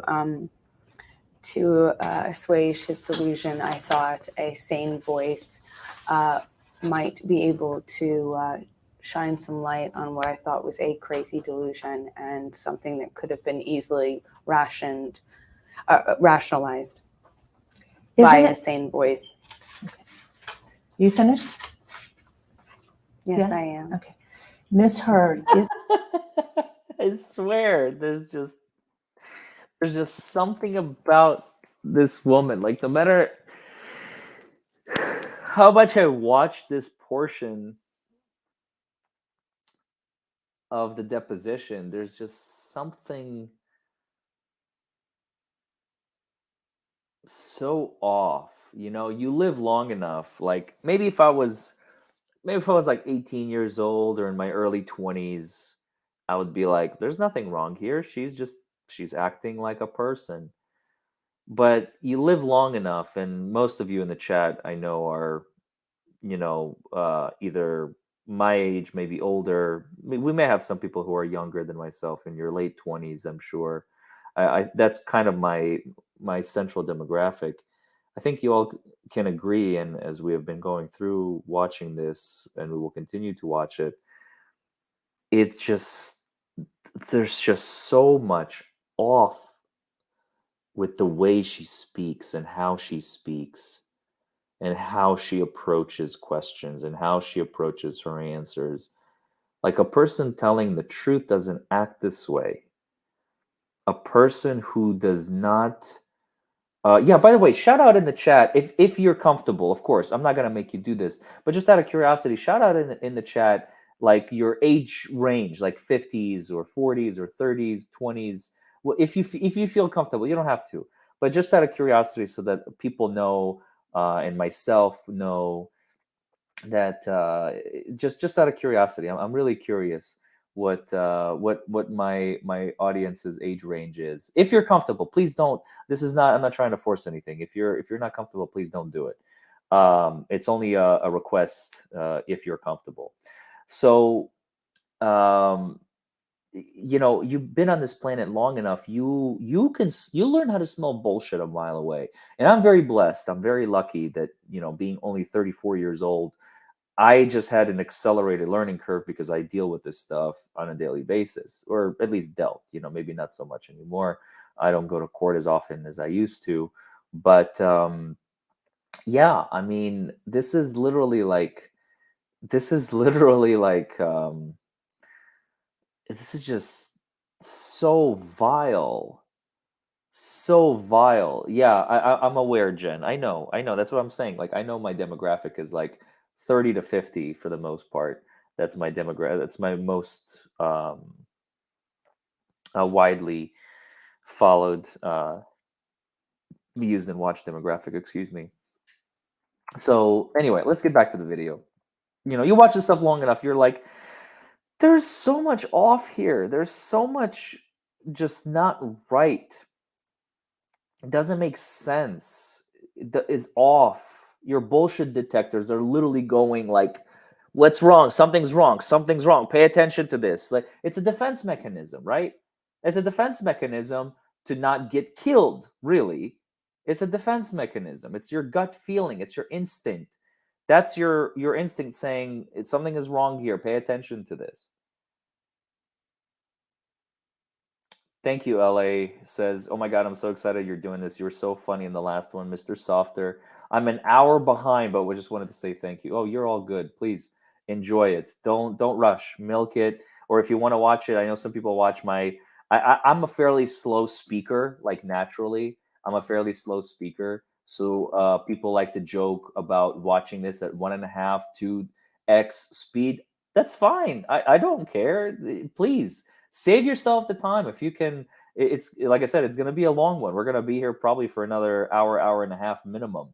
So that's a long time, and I have a lot of stuff to cover and talk about and react to. So by all means, save yourself the time if you want to watch it at a faster speed. I know people have been doing that. So also, let me take this moment to say, don't forget to like this video, comment below, subscribe to the channel if you haven't already. Lots more of this content coming your way, as I keep saying, and there will be new secret material coming your way in the next few days. So be on the lookout.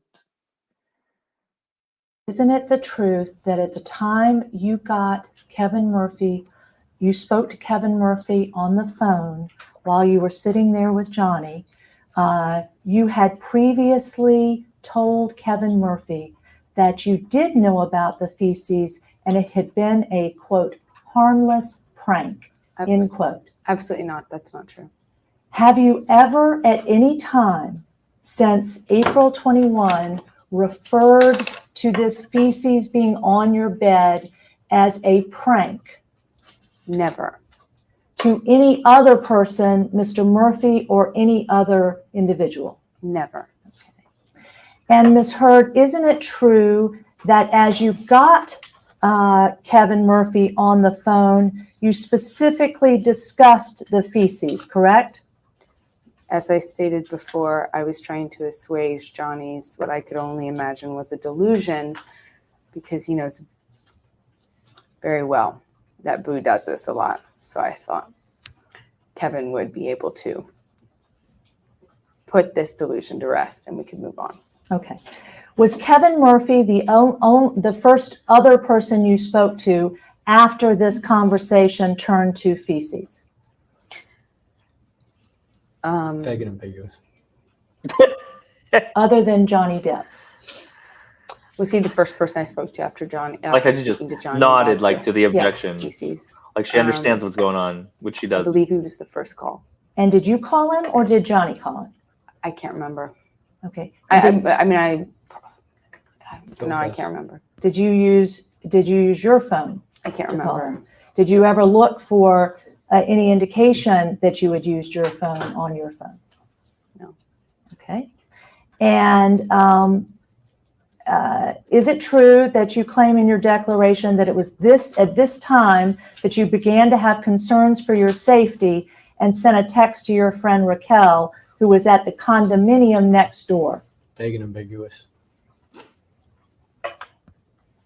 Yes. I started, that's when the conversation started to become, when he started to show signs of rage and mania, and I started to recognize the emergence of a problem. And Raquel had been worried about me. Before I walked in there, I saw her and Elizabeth and Josh, and they said, please keep us updated. They were very worried for my safety, knowing how physical and dangerous things Ms. could become. Hurd, excuse me, I'm going to have to object as non-responsive and move to strike. Ms. Hurd, I'm just going to ask you. Excuse me. No, I'm sorry, No, Mr. Hurd. no. We have a very limited time, and I've indulged you, but No, you I'm have sorry. repeatedly. One at a time, though. Sure, you've repeatedly obstructed these proceedings. That's not true. With Yes, it is. inappropriate and improper speaking objections. Not true. And objections that are not appropriate for deposition Yes. Not true. proceedings. Not true. And I would like to proceed and not be obstructed, so I'm going to continue asking You questions. keep giving your speeches, Ms. and Hurd? I'm going to give one Ms. sentence, which is, At the time that, she was interrupted in her answer, and your motion to strike is improper. Go Have you ahead. completed your answer? Get him. Get him. Well, she doesn't remember what it is now, That's with all that true. arguing that you had to do. do you believe you were interrupted Oh with your my answer? God. Okay, I'm going to ask you one more time, okay? When you claimed that this is you, a classic case of the pot calling the kettle black. Mr. Softer, for fuck's sake, man. You can't interrupt, and then say you are the one who did this. She's trying to keep the flow. Object, non-responsive. Can we please move on? And then he, of course, like interjects himself, begins speaking, begins interrupting, and then he says, well, you ruined everything. You interjected.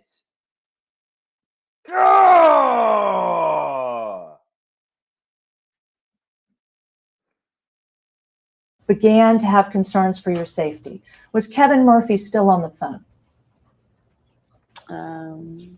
Vague. No. So you didn't have any concerns for your safety when you were talking to Kevin Murphy, correct? Argumentative and vague. I don't know. I don't know. Isn't it true when you were on the phone with you and Johnny, with you and Kevin Murphy and Johnny, that you told Kevin that it was a harmless prank? asked and answered. Absolutely not. Isn't it true that you, in fact, during that conversation with Kevin Murphy, with Johnny there, screamed in a raised voice at Kevin Murphy that he was a liar? That's absolutely not true. You never called Kevin Murphy a liar during that conversation. Absolutely not true. I texted Kevin after and I said, do you realize how complicated that answer you gave and how unclear it was? Why would you convey an untruth like that? Why would you say that? What have I ever done to you to make you say this? Is there something I'm missing here? Okay. But that was a text message, and I never accused. Did you She didn't ask about a text. Sorry. Did you save that text? I did not erase it. You did not erase it? I did not erase it. Okay. When did you send that text? Right after the conversation. Okay. And you still have that text? I'm sure I do. Okay. Could you do us a favor and provide that text? Sure. Okay. And have you ever tried to locate that text before today? No. Did you ever believe that you were supposed to locate any texts between you and Kevin Murphy No, I relating to this, what you described about your communication with him? No. Okay. You then continue on your declaration and claim that as Johnny continued to rant in an aggressive manner, he then demanded we call Io Tillett.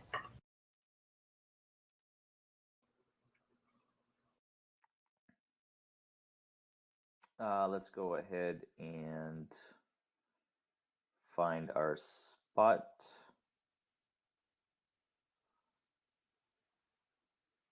Ooh, they had a long discussion.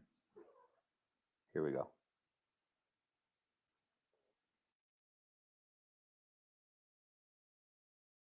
Yes. Is that true?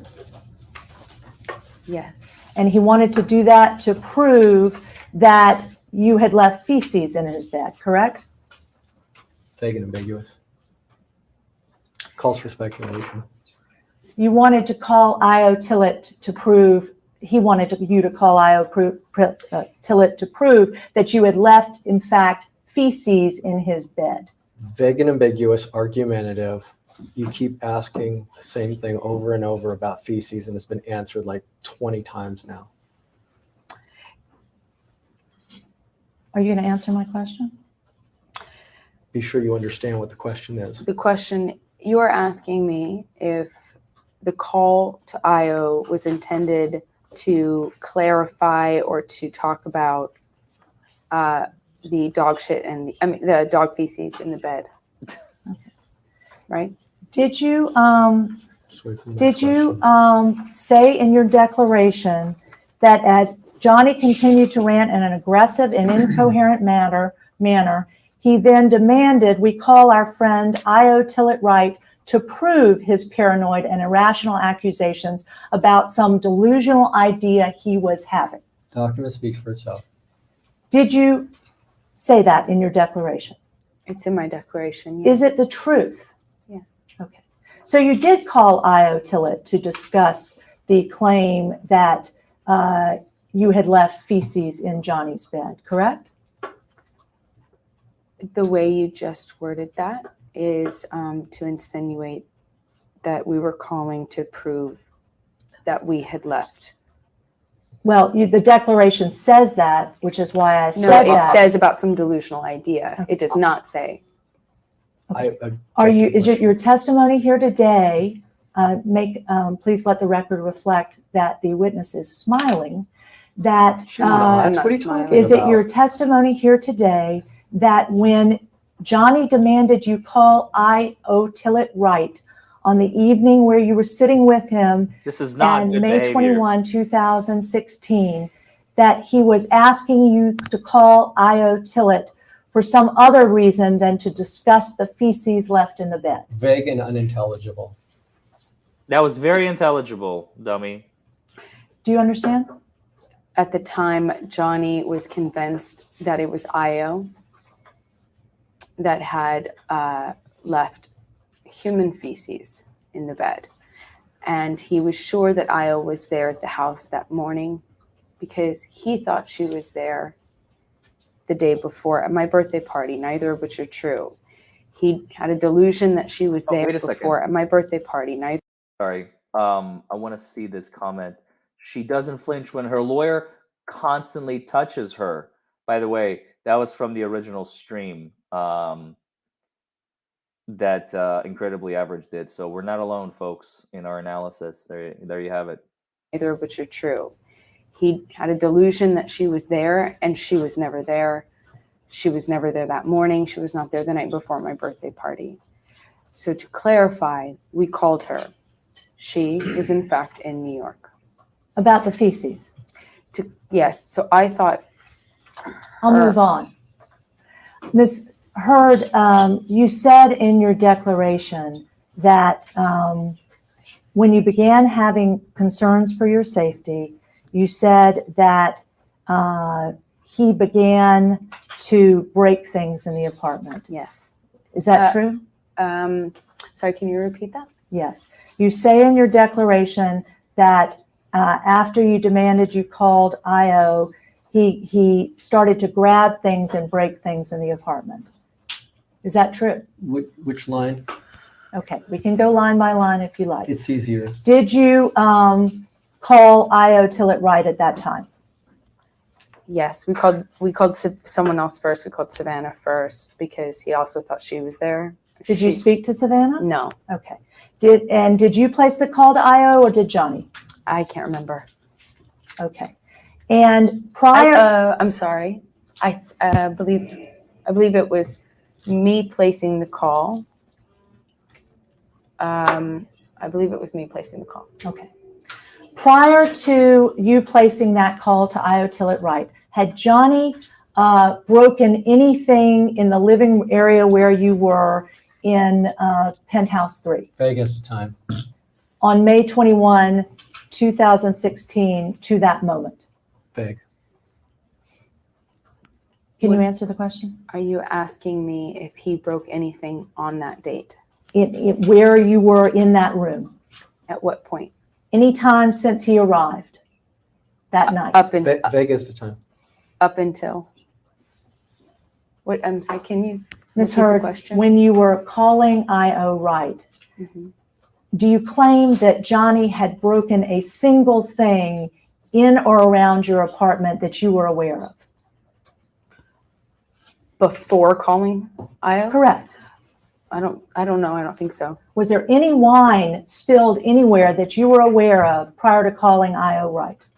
Not that I'm aware of. Was there But any he did walk in holding a Magnum bottle, and it was opened. So I don't know if something spilled. Was there any broken glass of any kind prior to calling IO Wright? Calls for speculation. To your knowledge, that you saw?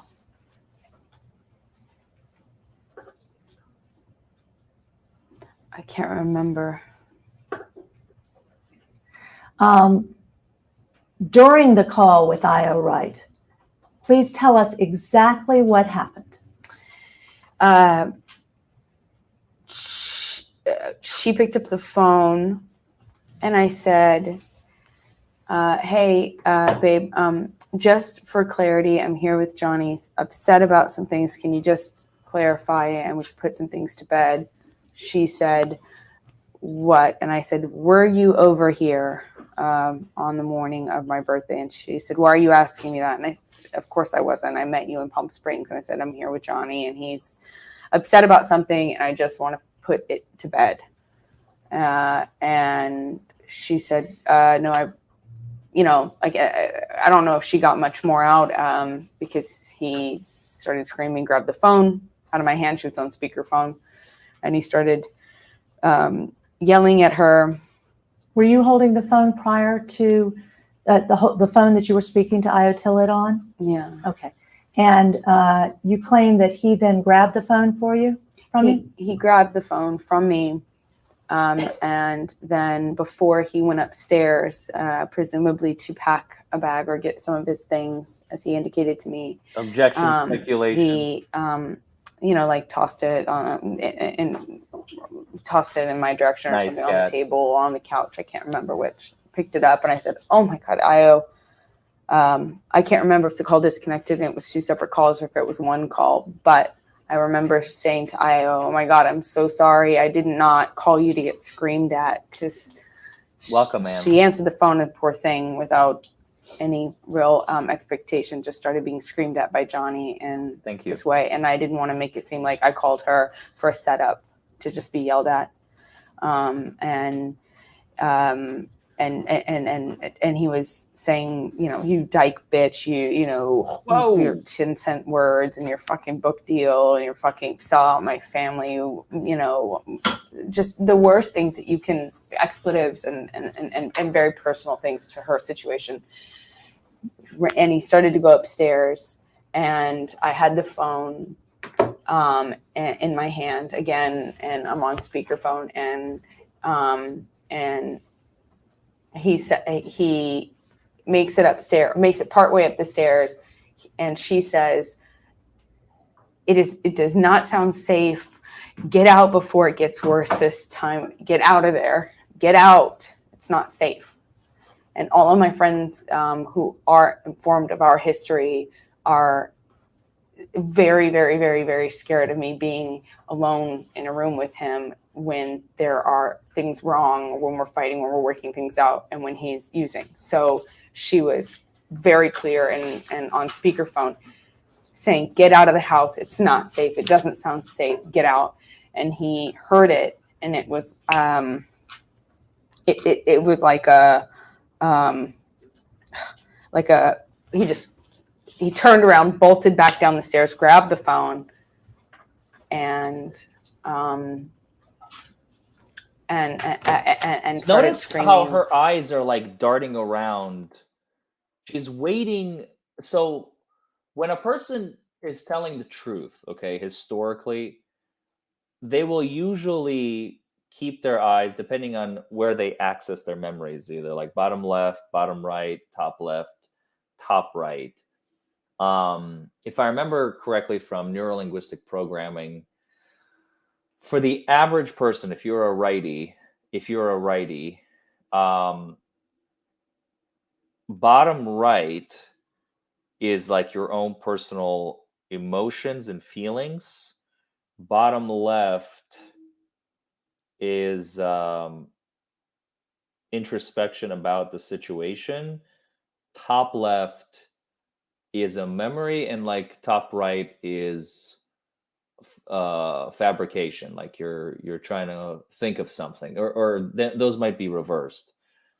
But when you, as a person, when you're trying to tell a story and you're like all over the place, like you're actually accessing every single one of those methodologies, whatever they may be. And don't forget, she's also got the look here, look at the speaker, look at here, look at the speaker, look at, because when you're lying, you always want to have confirmation of, does it look like the speaker believes me? Even though this is a deposition, but to someone who is not telling the full truth, you still want at least as vague as the confirmation that you can gather from your listener. Are they buying it or are they not? Now, Blair's probably sitting there with a stone-cold stoic face, as she should be, not giving Amber any information like, I'm buying it, I'm not buying it.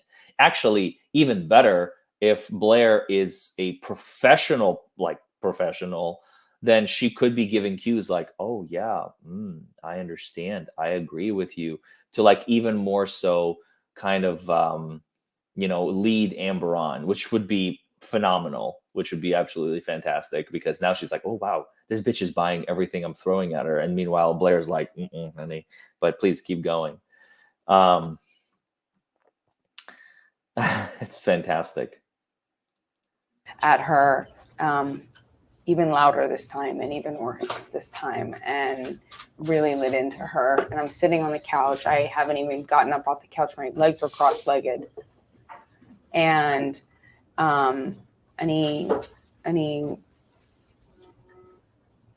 he says, "You want her so much, you dyke bitch. You want to be her man now. You want to be a man to her now. You can fucking have her." And he winds up his hand. He winds his arm back and he throws the phone at me, and it hits me, bam, right in what felt like the eye, and it just felt like this pop, or what I thought was a pop. And It Pop in just the felt- eye? It felt.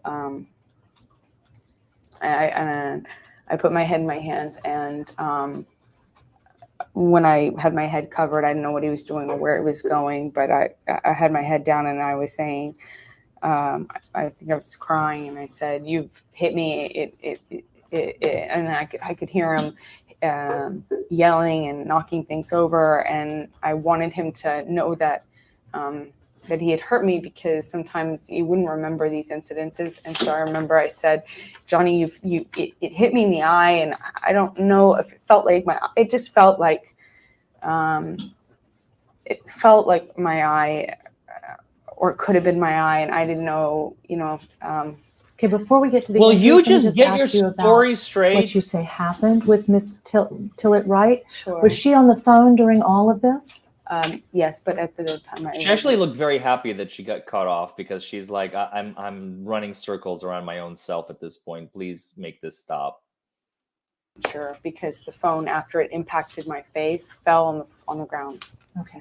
Isn't it true that, Ms. Hurd, you yelled to Tillett Wright to call 911? I don't remember yelling that. I'm sure. I'm sure I yelled help. I don't know. It was traumatic. Isn't it the truth, Ms. Hurd, that you swore in your declaration at line 11, page 3, that I then yelled out, quote, call 911, end quote? Yeah. Then I said that. This was taken immediately after, and it's been a while. Okay, so you did yell for Tillett Wright to call 911, correct? Yeah. Okay. Yeah, But didn't yeah. you testify earlier that you had kept these abuse allegations secret? Not from everybody. Okay. There so, was like I said earlier to you, my select group was starting to become more and more informed of it as time went on. So at the very beginning, I would only tell my mom, somebody who understands this sort of situation. so your then mom, you I told would- her that you've been physically abused by Johnny Depp? Yeah, I would tell her from the almost at the very beginning. I confided in her. That's why I have pictures. Yeah. Okay. So from the very beginning to this incident, May 21, you had confided in your mom? Yeah, I think I probably hit the first few incidences, but very, very soon into it, I started to tell Okay. And you confided in other people, including your friends, correct? therapists until it became problematic. Okay. When you confided in your therapist, when did you confide in your therapist that you've been a victim of domestic violence? I'm just going to object on grounds of the therapist privilege. She's just told us what she told her therapist. Therefore, under the A law, little late. she's waived any buddy. claim as to privilege for me asking her about what she told her Well, that may therapist. have been inadvertent. I'm asserting it right now. If I didn't catch it the first time, it was probably quick, and I apologize. Ms. Hurd, when did you have this conversation with your therapist about these events? We don't have to get into the specifics of what you told her or him. When did you have the conversation with your therapist last about these events? Privileged, don't answer. I'm asking you for the date or the month.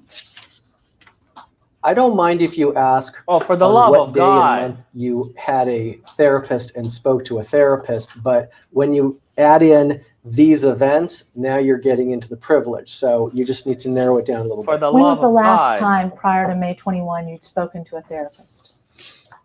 I don't remember exactly. Did you have a regular therapist? We had a couples counselor. Now she's or just taking her lawyer's side. Like, are you? a couples counselor? She was getting ready to answer. Just say it. It's And not a big I deal. saw someone for about a year by myself as It's an like individual. they're trying to hide every portion of like every bit of this, and it's getting ridiculous. Like even Zinnia is like, get on with it, Amber, and Mr. Softer. And then we attempted to have a couples therapist prior to that, but it didn't stick. And then I saw someone on my own at the beginning of Johnny and I's relationship. At the point that you were on the phone still with Io Tillett Wright, was Raquel Pennington ever in Penthouse 5 with you while Io was still on the phone? I cannot be certain when Io hung up the phone because I was not speaking to Io after the phone was taken from me. You cannot be certain? I cannot be certain. Do you want to read back the answer? Because you were talking to your colleague Do and you she gave an remember? answer. Ms. Hurd, whether Raquel Pennington was in the apartment with you in Penthouse 5 at any time while you were still on the phone with Io Tillett Wright? Asked I and was answered. I was no longer on the phone with Io Tillett Wright from the moment he revoked the phone from my hand and threw it at my face. Okay. And from the moment you say in your testimony that Johnny went upstairs, Started to go upstairs. started to go upstairs, and then came back downstairs, the next incident that happened was his physical incident that happened was his throwing a phone, you claim. Yeah. Okay. Where do you claim he was when he threw this phone? By the stairs, by the By the way, is that her tell? Is that her tell? Did you see her? She's been doing this a lot. I know people have noticed it. Her bottom lip That happened touch- was his throwing a phone, you claim. Yeah. Okay. Where do you claim he was when he threw this when phone? she kind of does this to her bottom lip when she goes.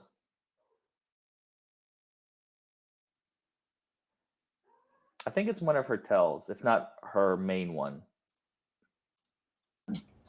by the stairs, by the It's a very stressful reaction. by the bottom of the stairs. And you were on the couch still? Yes. Okay. You were sitting on the couch? I was sitting cross-legged on the And the distance between the bottom of the stairs and the couch is what? probably if I had to measure it in steps, 5 paces from if I am here, maybe it's easier to do it this way because that's how the room is laid out. I'd say it was from here to the corner of the wall over your right shoulder. And when you say he threw the phone, was he Maybe facing shoulder. you or facing away from He you? was facing me. And your testimony is today that he threw the phone at I love that emphasis. Your testimony today, which is subject to change, may change later, is such and such. you, correct? Asked and answered. Yes? Yeah. Prior to his throwing the phone at you, was there any other incident of violence that occurred? Objection, vague and ambiguous. Had Johnny Depp touched you in any way prior to his throwing the phone? Wait, vague is, you On mean May on that 21, day? Okay. 2016. Was that the first? He just grabbed the phone out of my hand for the first time, but Okay. it didn't hurt me. Okay. And was there any other act of violence against you prior to when he went upstairs, came back downstairs, and threw the phone? I don't know if you'd count screaming at me Okay. or If you're going to count screaming. Other than physical. Okay. Other than screaming, had he broken anything in the apartment yet on the floor? I'm not sure. You're not sure? I'm not sure. Okay. Had he thrown any bottles prior to you're saying he threw this phone? I'm not sure. I can't remember now. I'm not sure what he did prior to throwing the phone at me. Okay. Was there any broken glass on the floor where you were prior to his throwing the phone at you? Was there any broken glass on the floor around? Anywhere on the floor of the room you both were in prior to when he threw the phone at you that you were aware of?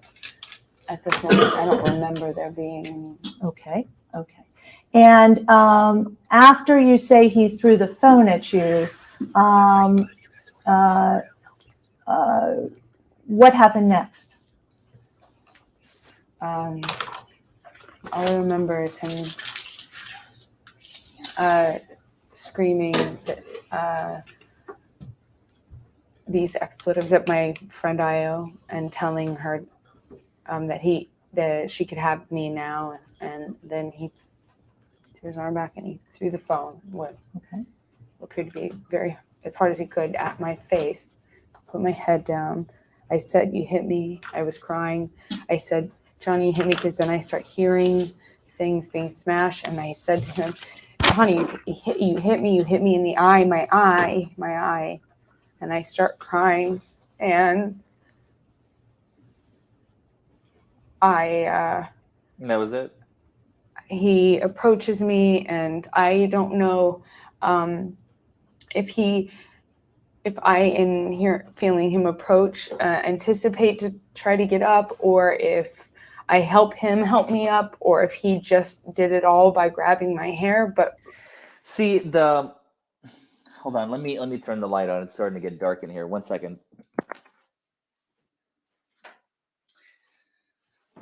Her ability to try and mask, like, I was under severe distress, so my memory as a result of that is a little vague. I apologize, kind of thing.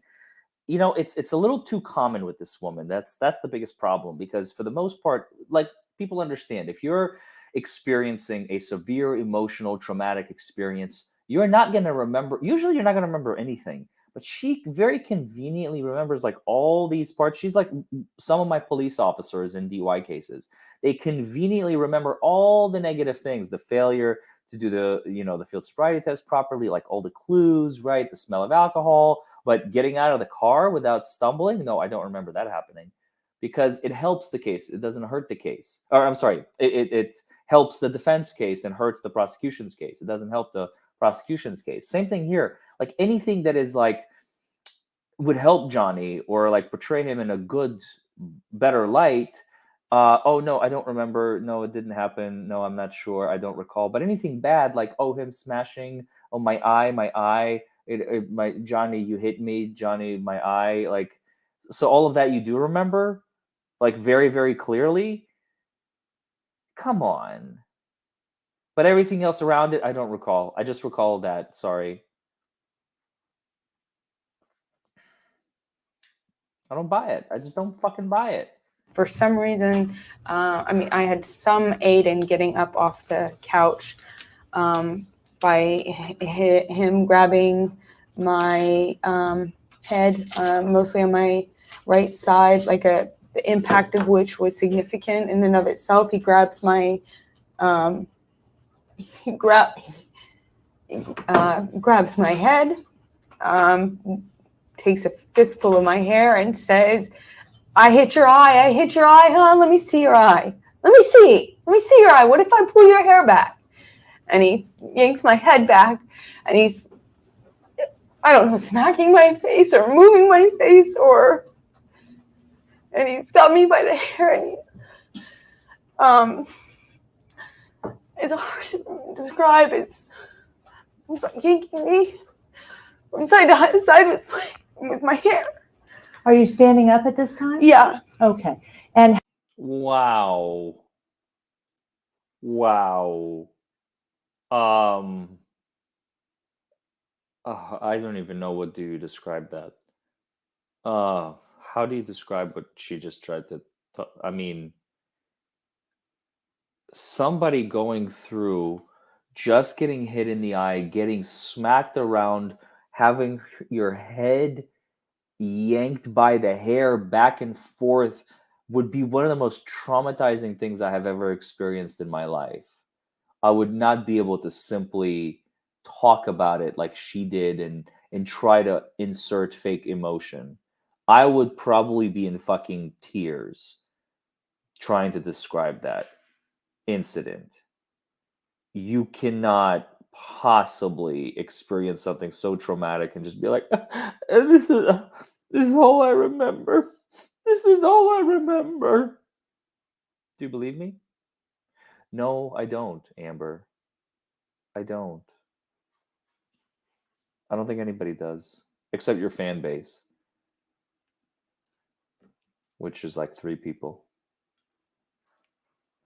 and a half. And that bee, that darn bee that my dog stepped on, You gotta know that is a Johnny fan. That bee will forever be remembered. My dog stepped on a bee.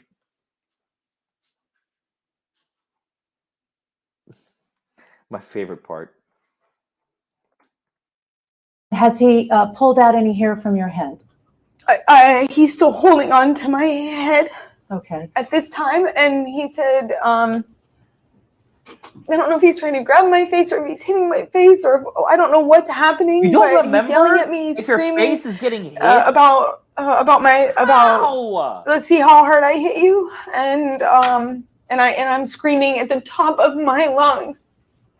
Okay. Help, please help. I guess I say call 911. I'm screaming for help, not just in case Io is on the phone, which I don't know because the phone is somewhere after hitting my face. I don't know where it ricocheted and bounced up to, but it's on the floor. I can only hope she's on the line, but I know and guess security is somewhere, and even though they never respond when I'm screaming help, ever, I'm screaming help as loud as I can. I had also text Rocky previous. It's amping up. He's getting crazy again. Please I need you to come over because I thought another third party might be, a third party being present helps always to, Is it your testimony? calm things. Is it your testimony, Ms. Take a Hurd, break, that- please. No. She's upset. She's upset. It's She is clear not- that she's crying and she's upset, Blair. How could you possibly force her to answer Because I questions when see she's the witness crying and is not upset? upset and hasn't requested. Do you I'm need to take a requesting on her break, behalf. Ms. Hurd? Yes. Yes. Let the record reflect Mr. Harder's answering for Ms. Hurd, I yes, answered as and well. Ms. Hurd has She- responded, yes. We'll take a break and go off record at this time. This marks the end of media number 3 in the video deposition of Amber Depp. The time is approximately 5:17 p.m. and we're going off the record. Oh, okay. Well, that is this is gonna be the shorter one, I guess. I thought there was gonna be more for some reason. Don't ask me why. But yeah, this will be added to the playlist. If you missed the previous 2 parts, so this is part 3. This is part 3, and there will be one more part 4 of the TRO Depo. But Jesus Christ, like the break. Oh man, the request for the break. They're like, Blair is asking Amber, like, hey, do you need a break? Do you need a time? And then her lawyer is like, yes, she does. And then Blair rightfully calls it out. She's like, for the record, Mr. Softer is the one answering for Ms. Hurd. That's improper, blah, blah, blah. Like, come on, man. Can you believe it? We are 75% done with the Amber Heard TRO Depo. 75% done. We have about maybe a couple of hours left or so, I think. And I'm going to be doing that later on this month. We're going to do it this month. I want to get it out of the way and make sure that it is solidified on my channel so that we don't have to come back to this. I was waiting, like I said, I was waiting for Brian to release volume 3, and he was pretty much on top of it earlier on in the releases, and I'm not holding it against him. I'm just saying I really was waiting, and finally I gave up. I gave up on waiting, and I said, all right, you're not going to release them, so I'm just going to go back to and just combine your parts manually, which is exactly what I did in this stream. So we're going to do that again. And I thank you very much for joining me. Don't forget to like this video, comment below, subscribe to the channel. More of this content coming your way. And I will see you all in the next video. Have a wonderful rest of your week, everybody. Bye-bye.